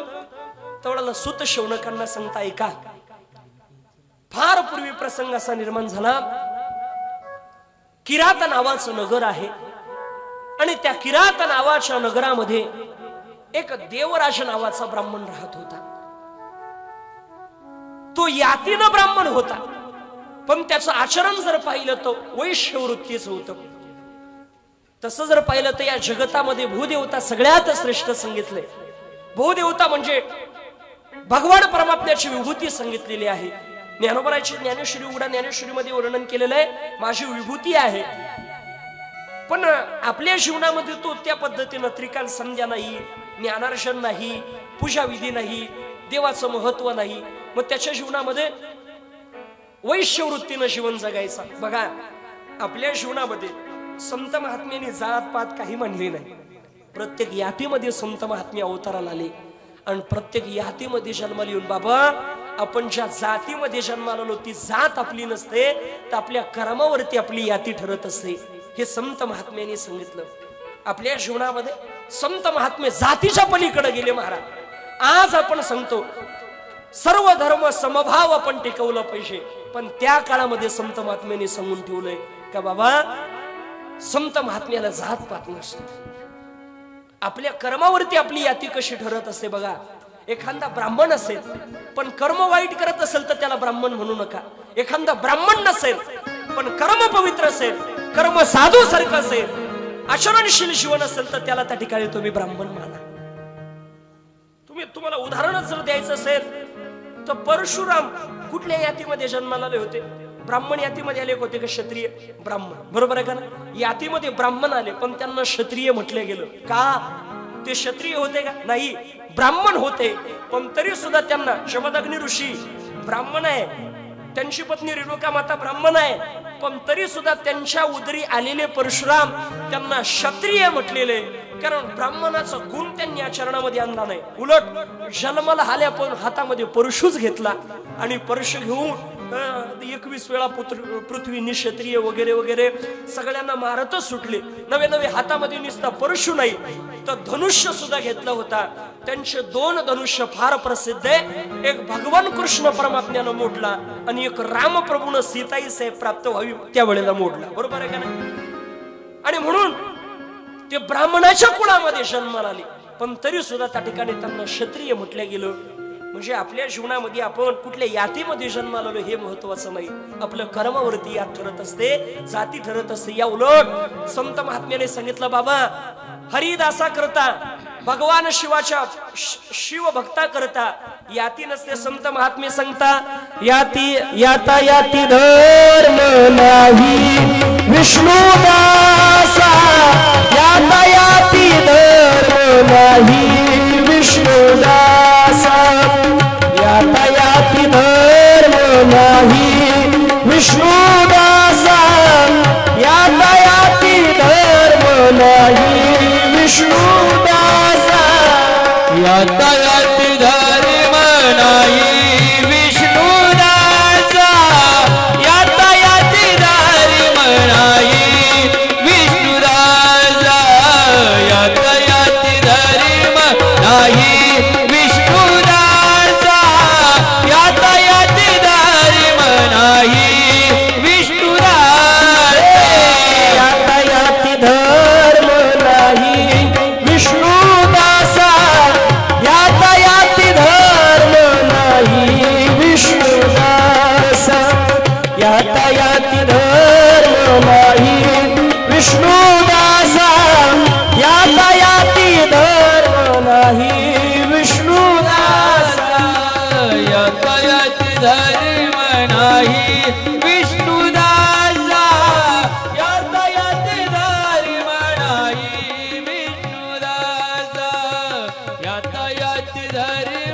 नाही विष्णुदासा, याता याती धर्म नाही शास्त्र हिंदवे तू आईचा वेद जाणे, हिंदवे तू आईचा वेद जाणे, निर्णय तोईसा वेद शास्त्र, निर्णय तोईसा वेद शास्त्र, निर्णव तू आईचा वेद जाणे, निर्णव तू आईचा वेद जाणे, याता याती धर्म नाही विष्णुदासा, याता याती धर्म नाही विष्णुदासा, याता याती धर्म नाही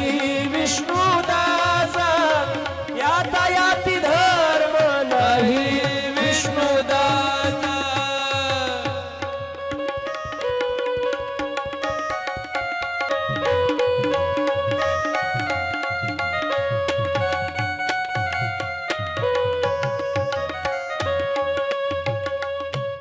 महाराज म्हणता, याता याती धर्म नाही विष्णुदासा. विष्णुदासाला जात पात नसते, जातीपातीच्या पलीकडे ज्यांचं जीवन असतं त्यांना विष्णुदास, त्यांना शिवभक्त त्या ठिकाणी म्हणत असतात. पण त्यांच्या जीवनामध्ये ते भूदेवता असताना सुद्धा वैश्यवृत्ती म्हणजे काय, मला हे भेटावं मला ते भेटावं, व्याभिचारी जीवन जगायचे, स्वैराचारी जीवन त्या ठिकाणी जगायचे, अनेक व्यसनांसोबत त्या ठिकाणी रममाण व्हायचे. त्याचा परिणाम ऐका, त्यांच्या जीवनामध्ये आयुष्यभर पाप कर्म केलं आणि पाप असे माणसाच्या जीवनामध्ये पाप करताना गोड वाटत असतं, पण जेवढा ते पाप भोगावं लागतं त्यावेळेला काही आगळं वेगळं असतं. बघा, कर्म कोणाच्या जीवनामध्ये कधी चुकत नसतं. कर्म असं आहे, कधी प्रत्येकाचा बदला घेतो हो कर्म. जिथं कर्माच्या जीवनामध्ये कर्मानं स्वतःच्या बापाला सोडलं नाही, तिथं तुम्हाला मला काय सोडणार आहे? म्हणून त्या माध्यमातून त्या देवराज ब्राह्मणाच्या जीवनामध्ये, त्या किरात नगरामध्ये राहणारा तो वैश्यवृत्तीचा ब्राह्मण आयुष्यभर पाप कर्म केलं, अनाचारी जीवन जगले. त्याचा परिणाम त्यांच्या शेवटच्या कालावधीमध्ये कसं दुःख उपभोगावं लागलं बघा. त्या ठिकाणी एक दिवस ते फिरत फिरत प्रतिष्ठापूर नावाच्या नगरामध्ये तो देवराज नावाचे ब्राह्मण येतात आणि तिथे आल्यानंतर त्या प्रतिष्ठापूर नगरामध्ये विश्रांती घेण्याकरता थांबले. एक शिवालय पाहिलं. असे माणसाच्या जीवनामध्ये एरवी जरी आश्रम, एरवी जरी मंदिर दिसलं नाही, पण दुःख आल्यावर आश्रमच दिसतो. बरोबर आहे का ना? बघा तुम्ही, त्या ठिकाणी राजा परीक्षितीच्या जीवनामध्ये ज्यावेळेला शिकारीला गेले, शिकारीला गेल्यानंतर तहान लागली, वन करत इकडे तिकडे भेटले, फिरले, पण ज्यावेळेला तहान लागली तर ध्वज पाहिला, इथं आश्रम आहे, तिथं गेलं पाहिजे म्हटलं, नाही का? म्हणजे माणसाच्या जीवनामध्ये, प्रपंचामध्ये रम्मान होतो मनुष्य, पण आपल्या जीवनामध्ये दुःख आलं काही तर साधू किंवा भगवान परमात्मा. आणि म्हणून एक शिवालय त्या देवराज ब्राह्मणानं पाहिलं. त्या शिवालयामध्ये त्या ठिकाणी येतात आणि तिथं विश्रांती करता थांबले. विश्रांती करता थांबल्यानंतर त्यांना पण त्यांचं पाप इतकं प्रायश्चित्त घेत होतं का तिथं झोपल्याबरोबर त्यांच्या जीवनामध्ये त्यांना इतका ताप आला, इतका ताप आला का त्या तापाला अंग त्या ठिकाणी असं फन त्या ठिकाणी करायला लागलं, उठता येत नाही. म्हणून ते तिथंच पडून राहिले. पण झालं असं, त्यांचं काहीतरी पूर्व सुकृत असलं पाहिजे, पूर्व पुण्य असली पाहिजे. आणि म्हणून त्या माध्यमातून त्यांच्या जीवनामध्ये तिथं कोणीतरी एक पुराण सांगण्याकरता आला होता. बऱ्याच जणांना शिव महापुराण कथा त्या ठिकाणी तो पुराणिक सांगत होता. आणि शिव महापुराण सांगत असताना झालं असं, यांना ताप आलेला त्या देवराज नावाच्या ब्राह्मणाला, आणि तो पडल्या सर्वांगाचे कान करून त्या ठिकाणी ते पुराण ऐकतोय. बघा, एखाद्या वेळेला आपण असं बाजूला बसले असू, आपल्याविषयी तिकडे कोणीतरी दुसरं बोलत असतं, बरोबर आहे का ना? आपल्याला कळतं त्याच्या चेहऱ्यावरून तो कोणाला बोलतोय, काय बोलतोय, आणि माणसाला ओळखता आलं पाहिजे, बरोबर आहे का ना? आणि बऱ्याच जणांच्या जीवनामध्ये असं आहे बाबा, काहीला फक्त कुटाळ्या केल्याशिवाय होतच नाही. इथं गेली याची निंदा कर, त्याची निंदा कर, याची निंदा, एवढंच माणसाच्या जीवनामध्ये असं, नाही का? पण संत महात्म्य सांगता, निंदा करणाऱ्याला करू द्या, तुम्ही कोणाची करू नका. याचं कारण असं आहे, निंदा करणारा इतका पवित्र, उलट त्याला हात जोडा, त्याचं दर्शन घेत जा. का काही न करता आपल्याला पाप घालवायला तीर्थाला जावं लागेल माऊली, हे निंदा करणारे आपल्याला तीर्थाला न जाता आपलं पाप काढून घेतात, शालन करता पापाचं, नाही का? आणि म्हणून आपण बघा, एखादं कोणी आपल्याविषयी बोलत असलं, आपलं लक्ष दुसरीकडे राहतं, पण कान त्याच्याकडे टवकारलेले असतात. आपण श्रवण करतो, काय बोलतो बा, काय म्हणतो बा. त्या पद्धतीनं तो ब्राह्मण तापाने अंग फनफनलेलं आहे, पण त्या शिवालयामध्ये पुराणिक शिवपुराण त्या ठिकाणी सांगता, आणि तो सर्वांगाचे कान करून त्या ठिकाणी श्रवण करतोय. ते श्रवण करत असताना ताप इतक्या दिवस त्या ठिकाणी होता, असं वर्णन आहे शिव महापुराणामध्ये. सूत महाराज शौनकांना सांगता, 1 महिनाभर त्या ठिकाणी तो शिवालयामध्ये पडून होता. आणि त्या शिवालयामध्ये पडून असताना 1 महिनाभर तिथं पुराण चाललं. आणि त्या पुराणाची ताकद आहे का ते पुराण फक्त कानावर पडल्या श्रवण केलं. हे काही माझा उद्धार करणार आहे, यानं काय होतं हे सांगता, हे काय, हे काही माहिती नाही, याचं फळ काय आहे काहीच माहिती नाही. फक्त सर्वांगाचे कान करून पडल्या ऐकले, बो हे काय चाललंय. फक्त कानावरती त्या ठिकाणी त्या पडलेल्या अवस्थेमध्ये त्या शिवालयामध्ये श्रवण केलं. त्याचा परिणाम आहे का 1 महिनाभर त्या ठिकाणी तो पडलेला राहिला. 1 महिनाभर शिव महापुराण कथा श्रवण केली. आणि त्याचं दुर्दैव असं का त्याची आयुष्याची मर्यादा संपली. प्रत्येकाच्या जीवनामध्ये भगवान परमात्म्यानं विधीनं तुम्हाला मला आयुष्य ठरवून दिलेलं आहे. आणि ते आयुष्य संपलं का कोणाला इथं 1 मिनिट सुद्धा, 1 सेकंद सुद्धा कोणाला राहता येत नाही. प्रत्येकाच्या जीवनामध्ये आयुष्य संपलं, जावं लागतं. त्या पद्धतीनं त्या देवराज नावाच्या ब्राह्मणानं, त्या भूदेवतेनं त्या शिवालयामध्ये देह ठेवला.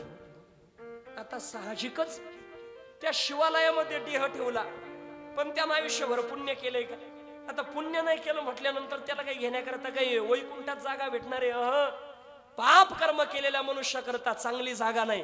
आता पाप करताना महाराज म्हणतो बरं वाटतं, पण वरती गेल्यानंतर मारिती जोडी ती तोडी ती निष्ठुर, मारिती जोडी ती तोडी ती निष्ठुर, तोडी ती निष्ठुर मारिती जोडीती तोडीती निष्ठुर यमाचे किंकर बहु झालं यमाचे किंकर बहुसाल यमाचे किंकर बहु झालं यमाचे किंकर बहुसाल मारिती तोडी ती नेश्वर मारिती तोडी ती नेश्वर निष्ठुर मारिती जोडीती तोडीती निष्ठुर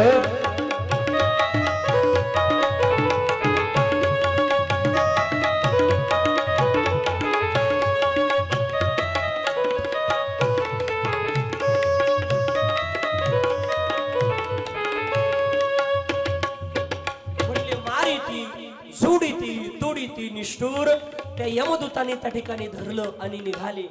आता वाईट कर्म करताना गोड वाटतं, पण शिव महापुराणामध्ये सूत महाराज सांगता बाबा वाईट कर्म केल्यानंतर माणसाच्या जीवनामध्ये यमलोकामध्ये फार त्रास भोगावा लागतो. बघा मग माणसाच्या जीवनामध्ये नरकाच्या मार्गाने प्रवास करावा लागतो. मग नरकाच्या मार्गाने तो जीव प्रवास करत असताना तो जीव पुढे चालतो बाबा आणि पाठीमागून भले भले मोठे कावळे येतात. ते कावळे त्या ठिकाणी त्या जीवाला टोचा मारत असतात. म्हणजे तो पापी मनुष्य ज्याच्या जीवनात पाप असताना तो पुढे चालला का पाठीमागून मोठे मोठे कावळे त्याला टोचा मारतात. म्हणजे कावळे तिथेच टोचा मारता असं नाही. आता सुद्धा एखादा जीव पुढे चालला का बरेच कावळे टोचा पाठीमागून हे कावळ्यांचं जीवाचं सांगतोय बरं का. बघा आणि म्हणून त्या माध्यमातनं त्या ठिकाणी यमदूतांनी त्याला नेलेलं आहे त्या देवराज ब्राह्मणाला. आणि यमदूतांनी नेल्यानंतर पण ऐका यमलोकामध्ये नेलं आणि यमलोकामध्ये देवराजाला नेल्याबरोबर तिथं भगवान शिवाचे पार्षद त्या ठिकाणी प्रगट झाले. भगवान शिवाचे पार्षद त्रिनेत्र आहे, भस्म धारण केलेला आहे, माथ्यावरती त्या ठिकाणी जटा आहे, संपूर्ण अंगाला भस्म धारण केलेला आहे, त्या ठिकाणी व्याघ्रांबर परिधान केलेला आहे. जणू काही साक्षात भगवान शिवाचंच प्रागट्य या ठिकाणी झालं काय रुंद वारा गळ्यामध्ये. आणि असे असणारे भगवान शिवजीचे कर्पूर वर्णाचे पार्षद त्या ठिकाणी प्रगट होत आहे. आणि तिथं ते प्रगट झाल्यानंतर त्या वेळेला ते यमदूत म्हणता इथं कस काय येणं केलं. म्हणले हा जो देवराज आहे ना हे आमचं गिराईक आहे. यमदेवता म्हणले तुमचं कस काय. अखंड त्यानं पाप कर्म केलं हे आमचं आहे. नाही नाही हे आमचं गिराईक आहे. हे आमचं दोघांमध्ये इतका कलह निर्माण झाला ते यमदूत म्हणता हे तुमचं झालं कसं. आयुष्यभर पाप कर्म केलं, आयुष्यभर स्वैराचारी जीवन जगला, पण तरी सुद्धा तुमचं कसं झालं. त्यावेळेला सांगितलं आयुष्यभर जरी पाप कर्म केलं असेल पण शेवटच्या कालावधीमध्ये असं वर्णन आहे अंतकाळी ज्याच्या नाव आले मुखा तुका म्हणे सुका पार नाही. तिथं शेवटच्या कालावधीमध्ये 1 मिनिटामध्ये 1 सेकंदामध्ये सहज एक नाव जरी देवाचं कानावरती पडलं 1 मिनिटभर कानावरती पडलं तरी आपल्या जीवनामध्ये जी कथा उद्धार करते तिथं 1 महिनाभर त्या ठिकाणी त्यानं पुराण श्रवण केलेलं आहे. सहज का होईना, पडल्या का होईना, पण त्याचा परिणाम त्या कथेची ताकद त्याचं इतकं पुण्य झालेलं आहे का माग जे पाठीमाग पाप कर्म केलं ना ते सोडून भस्म झालं. त्याचं सगळं कर्म त्याला माफ झालं आणि तो आता आमचा झाला. यमदूत म्हणता आमचा, भगवान शिवाचे पार्षद म्हणता आमचा. दोघांमध्ये इतका वादविवाद तो आवाज गेला यमदेवतेच्या कानावरती. आता आवाज आज ना उद्या कधी कधी कोणाच्या कानावर जातोच, बरोबर आहे का नाही. बघा तुम्ही आता आपल्या कथेचे एवढे पोस्टर सगळं लावलं, काहीला आज कळलं, काही म्हणशील मला ध्यानात होतं बघा पण आज सुरू झाली का उद्या सुरू झाली ध्यानात नाही का. काही उद्या बाबाला विचारायला बसले का हो आपल्या आश्रमातून लय भोंग्याचा आवाज येत होता रात्री, काय भानगड होती. गौतम पाटील आली होती नाही का, काऊन येत होता भोंग्याचा आवाज. अरे कथा चालू झाली, मला तर माहिती नाही तुला भोंग घेऊन आणलं पाहिजे म्हणजे एवढं सांगितलं ते गेलं वायाला नाही का. पण बघा त्या पद्धतीनं त्या ठिकाणी ते यमाच्या कानावरती तो आवाज गेला. यमाचे दूत भगवान शिवाचे पार्षद इथं काय गडबड चालली आहे, काय गोंधळ आहे. म्हणून यम देवता स्वतः बाहेर येते आणि कुणाचा वादविवाद ते पाहण्याकरता ज्या वेळेला आलं त्यावेळेला त्यांनी पाहिलं साक्षात भगवान शिवाच्या पार्षदांचं या आपल्या नरकामध्ये त्या ठिकाणी यमलोकामध्ये त्या ठिकाणी आगमन झालं। हे पाहिल्याबरोबर बाकीचं काही न बोलता स्वतः त्या ठिकाणी यमदेवता येऊन त्या ठिकाणी त्यांना साष्टांग प्रणिपात करते, त्यांचा आदरातिथ्य करते, त्यांना बाकीचं काही न बोलता नमस्कार करून त्यांना जाण्याकरता परवानगी देते। आता ऐका, ते जाताना भगवान शिवाचे पार्षद एकटे जात नाही, तर जाताना त्या देवराज नावाच्या भूदेवताला घेता आणि त्या देवराज नावाच्या ब्राह्मणाला शिवाचे पार्षद घेऊन कैलास लोकामध्ये त्या ठिकाणी घेऊन जाता। सगळ्यांनी मोठ्या प्रेमाने एकदा जय जयकार करायचे। ओम नमः पार्वते बते हर हर महादेव।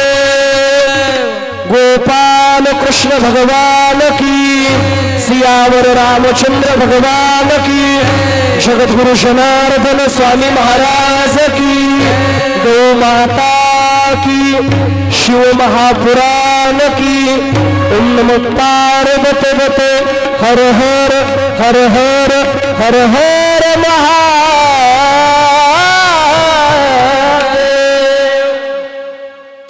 त्या ठिकाणी त्या देवराज नावाचा ब्राह्मण त्या ठिकाणी तो कैलासामध्ये जातो। शिवलोक अर्थात कैलास लोक त्याच्या जीवनामध्ये प्राप्त होतोय। सुत महाराज शौनकांना सांगता, बाबा त्या देवराजानं आयुष्यभर पाप कर्म केलं, आयुष्यभर अधर्मानं जीवन जगला, पण तरी सुद्धा त्याच्या जीवनामध्ये या शिव महापुराणानं उद्धार केला। मग असा हे शिव महापुराण बाकीचे पुराण श्रवण करताना आपल्या जीवनामध्ये ज्ञान वैराग्य भक्ती याच्याशिवाय श्रवण करता येत नाही। हे पुराण असं आहे, त्याच्याशिवाय श्रवण करता येत नाही असं नाही। या पुराणात येऊन बसलो, बाकीच्या पुराणाला ज्ञान वैराग्य पाहिजे, भक्तीची जोड पाहिजे, तेव्हा श्रवण करण्याचा अधिकार प्राप्त होतो। आणि हे शिव महापुराण असं आहे का ते श्रवण करण्याकरता बसलो का ज्ञान वैराग्य भक्ती आपोआप माणसाच्या जीवनामध्ये प्रज्वलित होते। ही ताकद शिव महापुराणामध्ये। म्हणून आपल्या जीवनामध्ये आपण शिव महापुराण त्या ठिकाणी श्रवण केलं पाहिजे। तुम्ही शिवाची कथा श्रवण करा, राम प्रभूची कथा श्रवण करा। महाराज म्हणता राम हर हरी एकच आहे, शिव राम एकच आहे। तुम्ही कोणती कथा श्रवण करा, शिव कहानी सुनो रे बाई कृष्ण कहानी, शिव कहानी सुनो रे बाई राम कहानी, शिव कहानी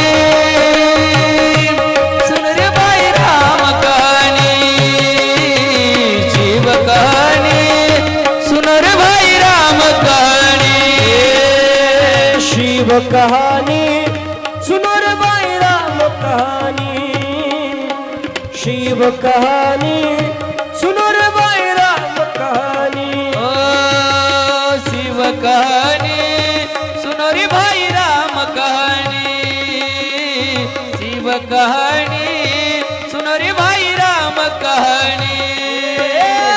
प्यार से सुनाओ सारे जग को सुनाओ, प्यार से सुनाओ सारे जग को सुनाओ, महिमा शिव नाम की।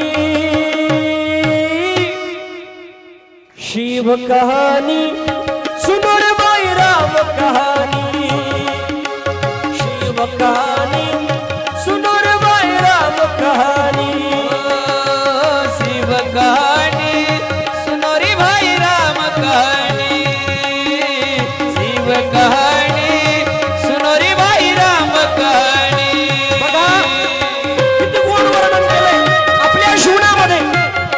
ज्याला वाटत असेल हर वेगळा हरी वेगळा, त्याच्याकरता सांगितलंय अरे हर तोच आहे, हरी तोच आहे।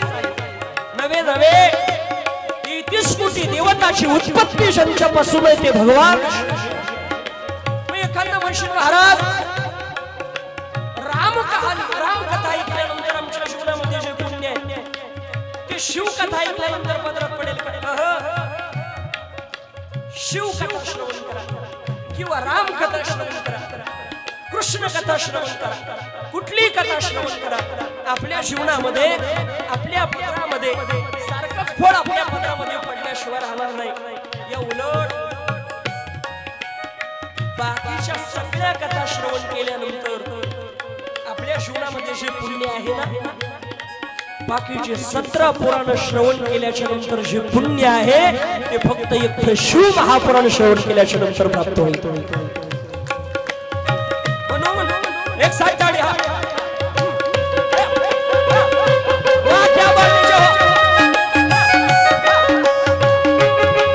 शिव कहानी सुनो रे भाई राम कहानी, शिव कहानी सुनो रे भाई राम कहानी, शिव कहानी सुनो रे भाई राम कहानी, शिव कहानी सुनो रे भाई राम कहानी. प्यार से सुनो वो सारे जग को सुनो, राम कथा ऐकल्यानंतर सारखं सुनणे, शिव कथा ऐकल्यानंतर सारखं सुनणे. पण ऐकताना एक नियम आहे, ते प्रेमानं श्रवण केलं पाहिजे. कारण या जगतामध्ये प्रेमाशिवाय कुठल्या कथेला महत्व नाही. महाराज म्हणतात नामामध्ये सुद्धा प्रेम महत्वाचं आहे. प्रेमे चालीला प्रवाहो नाम बलबला हो, किंवा प्रेम सुख दे, प्रेम सुख दे, प्रेमाविना नाही समाधान. म्हणून प्रेम महत्वाचं आहे. देवाच्या भक्तीमध्ये, देवाच्या संकीर्तनामध्ये, देवाच्या कथेमध्ये, या जगतामध्ये तुम्ही कुठलीही कथा ऐका, शिव कथा ऐका, राम कथा ऐका, पण ऐकानं प्यार से सुना वो सारे जग को सुना, प्यार से सुना वो सारे जग को सुना, महिमा राम नाम की, महिमा शिव नाम की. शिव कहानी सुनो रे भाई राम कहानी, शिव कहानी सुनो रे भाई राम कहानी, शिव कहानी सुनो रे भाई राम कहानी, शिव कहानी सुनो रे भाई राम कहानी, शिव कहानी सुनो रे भाई राम कहानी, शिव कहानी सुनो रे भाई राम कहानी, शिव कहानी सुनो रे भाई राम कहानी, शिव कहानी सुनो रे भाई राम कहानी, शिव कहानी सुनो रे भाई राम कहानी, शिव कहानी सुनो रे भाई राम कहानी, शिव कहानी सुनो रे भाई राम कहानी, शिव कहानी सुनो रे भाई राम कहानी. ओम नमः पार्वते वते हर हर महादेव, हर हर महादेव. खालच्या आवाज येऊ द्या. आता महाप्रसाद आहे सगळ्यांना. आता 5-10 मिनिटात आपली कथा संपणार. सगळ्यांना महाप्रसाद आहे. पण आपल्याला महाप्रसाद सगळ्याला पोटात भूक झाली पाहिजे इतकं जोरात. आता काही काही म्हणशील काय आम्हाला भूक नाही का, आम्ही कांदे निंदून आलो, कांदे काढून आलो, कांदे कापून आलो, पण ते घरचं झालं. इथला प्रसाद घेण्याकरता इथली ताकद वायाला गेली पाहिजे ना. आणि हे पुण्य तुमच्याच पादरात पडणार आहे. म्हणून सगळ्यांनी जोरात हर हर हर हर हर हर नमः नमः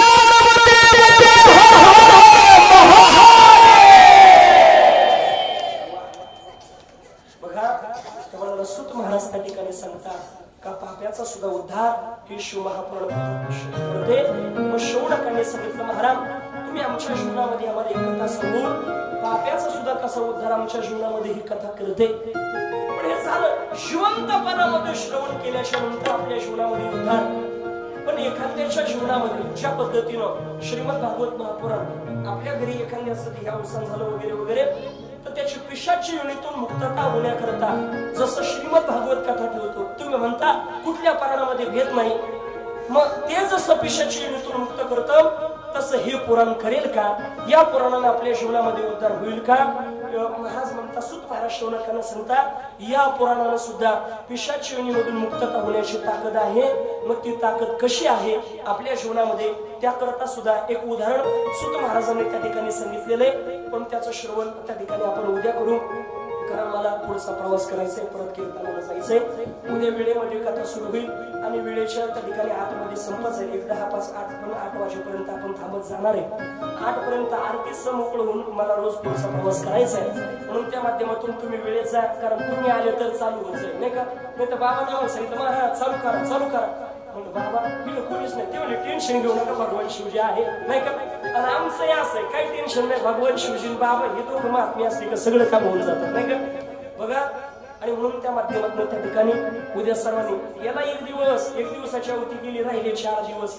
काय माणसाच्या जीवनामध्ये आणि यातले आयुष्य तुमच्या जीवनातलं सगळ्या आयुष्याची गणना चालू आहे, पण कथेच्या वेळेची मर्यादा नाही.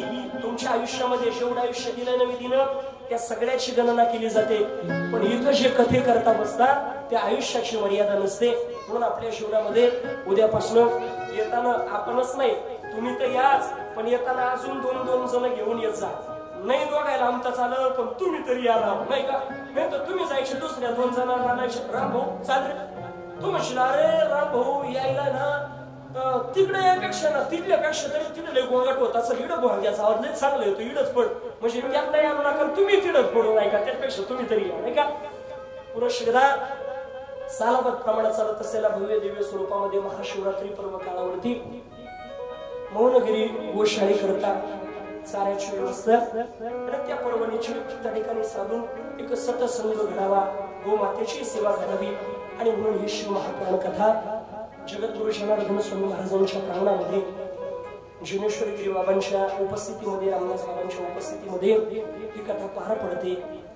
आणि मला असं वाटतं, मला सुद्धा आनंद वाटतो का इथं जर पाहिलं इथं जंगल मंगल आहे सगळं, इथं येईल कोणी वाटत नाही, पण हे सगळं वैभव हे जर कशाच असेल तर ही या संत महात्म्याच्या साधनेची ताकद असते. हे सहज असं जे वैभव होत नसतं.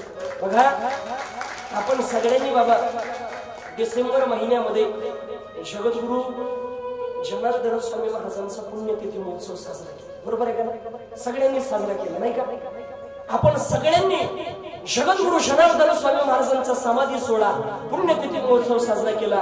पण माझं सांगणं आहे तुम्हाला गड्या, जगद्गुरु जनार्दन स्वामी महाराज आपल्यातून गेले नाही, ते आजही आपल्यामध्ये एखादा म्हणत असेल जगद्गुरु जनार्दन स्वामी महाराजांचा आम्ही समाधी उत्सव साजरा केला, पुण्यतिथीचा महोत्सव साजरा केला. मग जगद्गुरु जनार्दन स्वामी महाराज कुठे आहे? तुम्ही म्हणता आहे तर कुठे आहे? आपल्याला आता जरी समाधी स्वरूपामध्ये जगद्गुरु जनार्दन स्वामी महाराज दिसत असेल, पण या संत महात्म्याच्या रूपामध्ये जगद्गुरु जनार्दन स्वामी महाराजच आपल्या करत आहे. आपल्या तशी दृष्टी आपल्या जीवनामध्ये पाहिजे, कारण दृष्टीशिवाय आपली जशी दृष्टी तशी सृष्टी. जिथं देवाच्या अखंड सोबत राहणारा अर्जुन, पण त्यालाही कृपा झाल्याशिवाय विश्वरूपाचं दर्शन कळत नाही, तिथं आपल्याला कृपा. म्हणून आपलं भाग्य अशा संतांच्या संगतीमध्ये. म्हणून सर्व गुरुजन या ठिकाणी उपस्थित आहेत, त्यांनाही धन्यवाद. आमचे माऊली महाराज आहेत, आमचे श्यामबाबा, आमचे किशोर मिस्त्री वगैरे वगैरे सगळे तुम्ही मातोडा गपितोडा सगळ्यांना मनापासून धन्यवाद. आमचे पाटील बाबा आहेत, जनेश्वर बाबा, गोड शूटिंग करत आमची खैरे काका, एकदा गायक वादक समस्त वृंद साऊंड करतात आणि कॅमेरा करत एकदा जोरदार पाहिजे पैसे सगळ्यांच्या शब्दांवर मस्त नाक्षी कथा या ठिकाणी बोलून घेते. बोलण्या शोकाची शक्ती दिली असेल कारणाने करावा. शिव बरोबर सत्य श्री गुरुचं भगवान भोलेनाथाचं चुकीचं असेल माझ्या बुद्धीशी दोष समजून माझ्या मला परत करा. सगळ्यांच्या चरणावरती नतमस्तक. आता कथा या ठिकाणी पूर्ण विराम घेते. महाराज आरतीची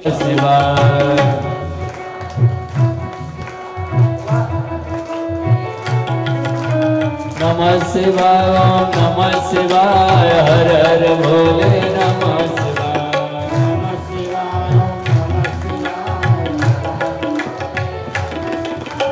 नमः शिवाय, ओम नमः शिवाय, हर हर भोले नमः शिवाय,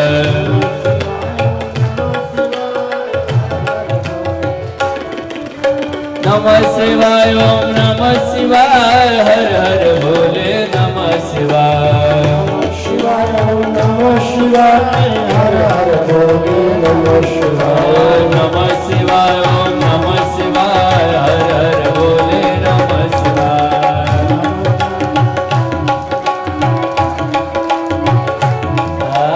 नमः शिवाय, ओम नमः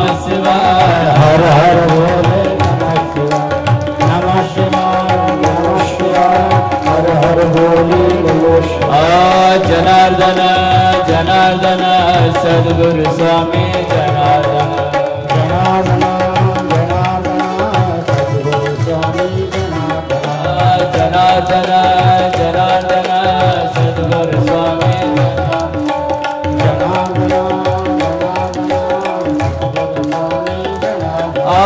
सद्गुरु स्वामी जनार्दन, जनार्दन सद्गुरु स्वामी जनार्दन सद्गुरु स्वामी जनार्दन सद्गुरु स्वामी जनार्दन जनार्दन जनार्दन सद्गुरु स्वामी जनार्दन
शिव नाम जपता वाटे आनंद माया मनाव गोसाविनंदन वित्रे संसर भगवंत नाव जय जय त्र्यंबक राज गिरिजानाथ गंगाधराव त्रिशूल पाणी नीलग्रीव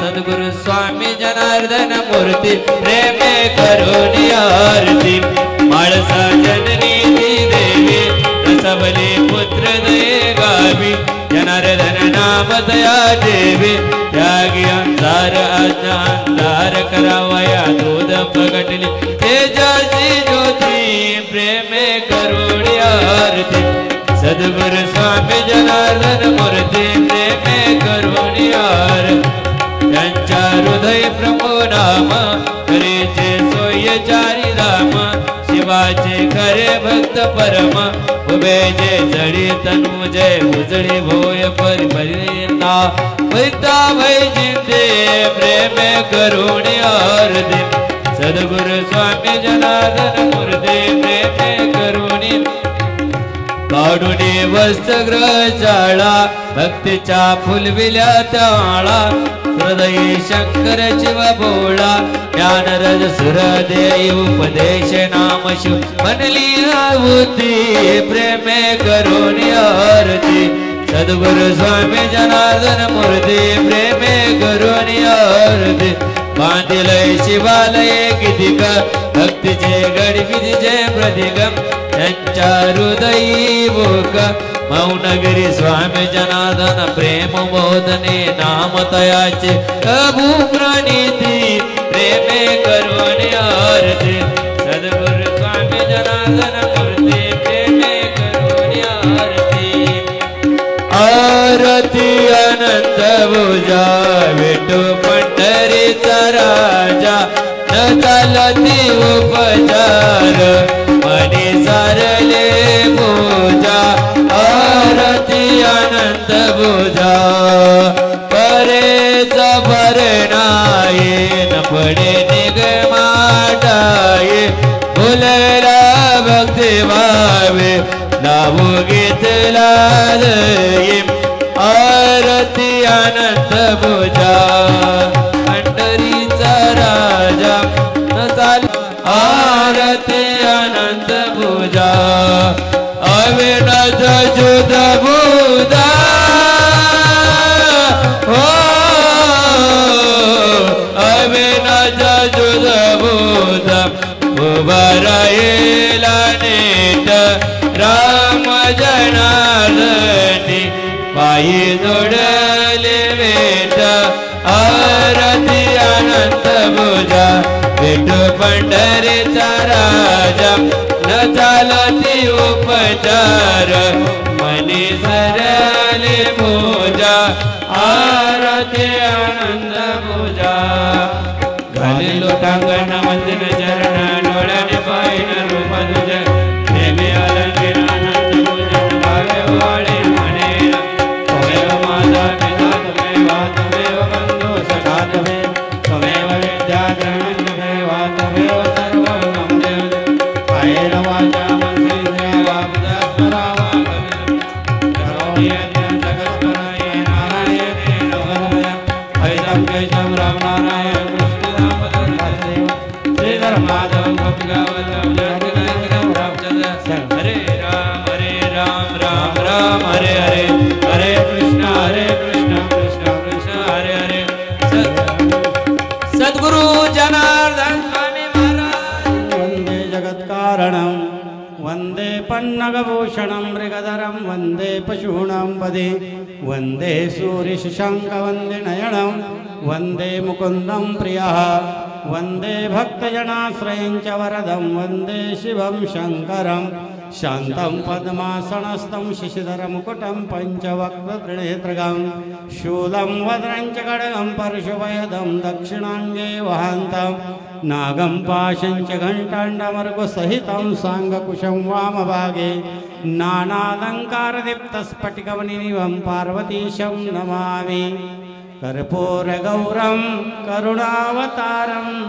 संसारसारं भुजगेन्द्रहारं सदा वसन्तं हृदयारविन्दे भवं भवानी सहितं नमामि असितगिरे समस्यात्कज्जलं सिन्धुपात्रे सुरतरवर्षाखालेखनी पत्रमरवे लिखदे गृहीत्वा शारदा सर्वकालं तदपि तव गुणानामीश पारण्ययाति त्वमेव माता च पिता त्वमेव बन्धु च सखा त्वमेव विद्या द्रविणं त्वमेव सर्वं मम देव करचरणकृतं वा कायजं कर्मजं वा श्रवण नयन वा मानसं वापराधं विहितं विहितं वा सर्वमेतत् क्षमस्व।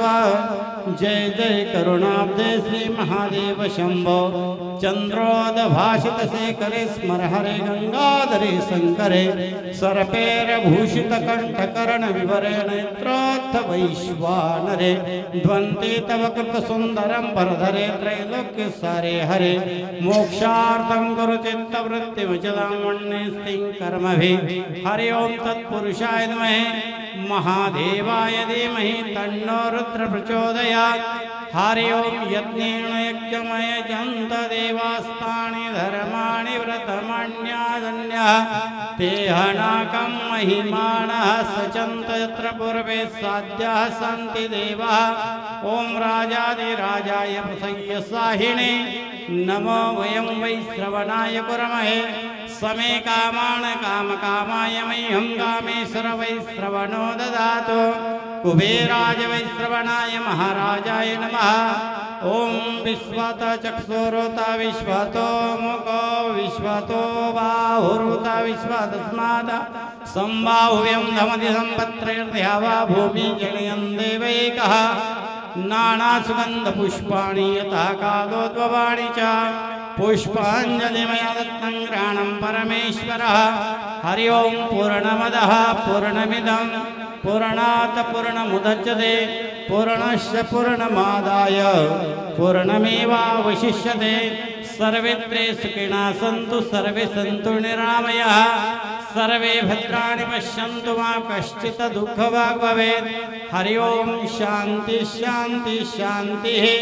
श्री अनंत मधुसूदन पद्मनाभा नारायण जगद्व्यापका जनार्दन आनंदगणा विनाशा सकल देवाधीदेवा कृपाळुवाजी केशवा महानंदा महानुभवा सदाशिवा सहजरूपा चक्रधरा विश्वंभरा गरुडध्वजा करुणाकरा सहस्रपादा सहस्रकरा श्री सरस्वती कमल नयना कमलापते कामिनी मोहना मदन मूर्ते भवतारक धैर्यते वामन मूर्ते अगय सगुणा निर्गुणा जगत नित्या जगत जमना वसुदेव देवकी नंदना बाळरांगना बाळकृ तुकाल लोटांगणी मज टाक द्यावाज चरणी हेची करी असे विनवणे भवबंधने सोडवे वंदने सोडवा विश्रेणंत कोटी ब्रह्मांड नायक महाराजाधिराज प्रातस्मरणी ब्रह्मनिष्ठमणि परिहंस परिभ्राजकाचार्य रुद्रा निष्काम कर्मयोगी भगवान श्री चैतन्य ध्यान निष्ठ संत श्रेष्ठ जगदुर जगत वंदनीय जनार्दन स्वामी महाराज की जय। महेश्वर भगवान की जय। गुरुर्ब्रह्मा गुरुर्विष्णु गुरुर्देवो महेश्वरः गुरुर्साक्षात् परब्रह्म तस्मै श्री गुरवे नमः।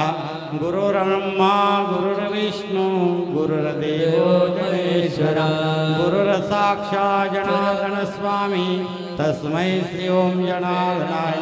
प्रसादे प्रसन्नता प्रसादे सर्वदुःखानां हानिरशोपदायते प्रसन्नचेतसो येषु बुद्धिपर्यवतिष्ठते। अंजनी गर्भसम्भूत कुमारब्रह्मचारिणं दृष्टिदोषविनाशाय हनुमन्ते स्मराम्यहम्। शिवार्पण कृष्णार्पण ओम तत्सत् परब्रह्मार्पणमस्तु। ओम नमः पार्वतीपते हर हर महादेव। गोपाल कृष्ण भगवान की जय। श्री गुरुदेव दत्त दत्त दत्त दत्त जगद्गुरु जनार्दन स्वामी महाराज की जय। महेश्वर भगवान की जय।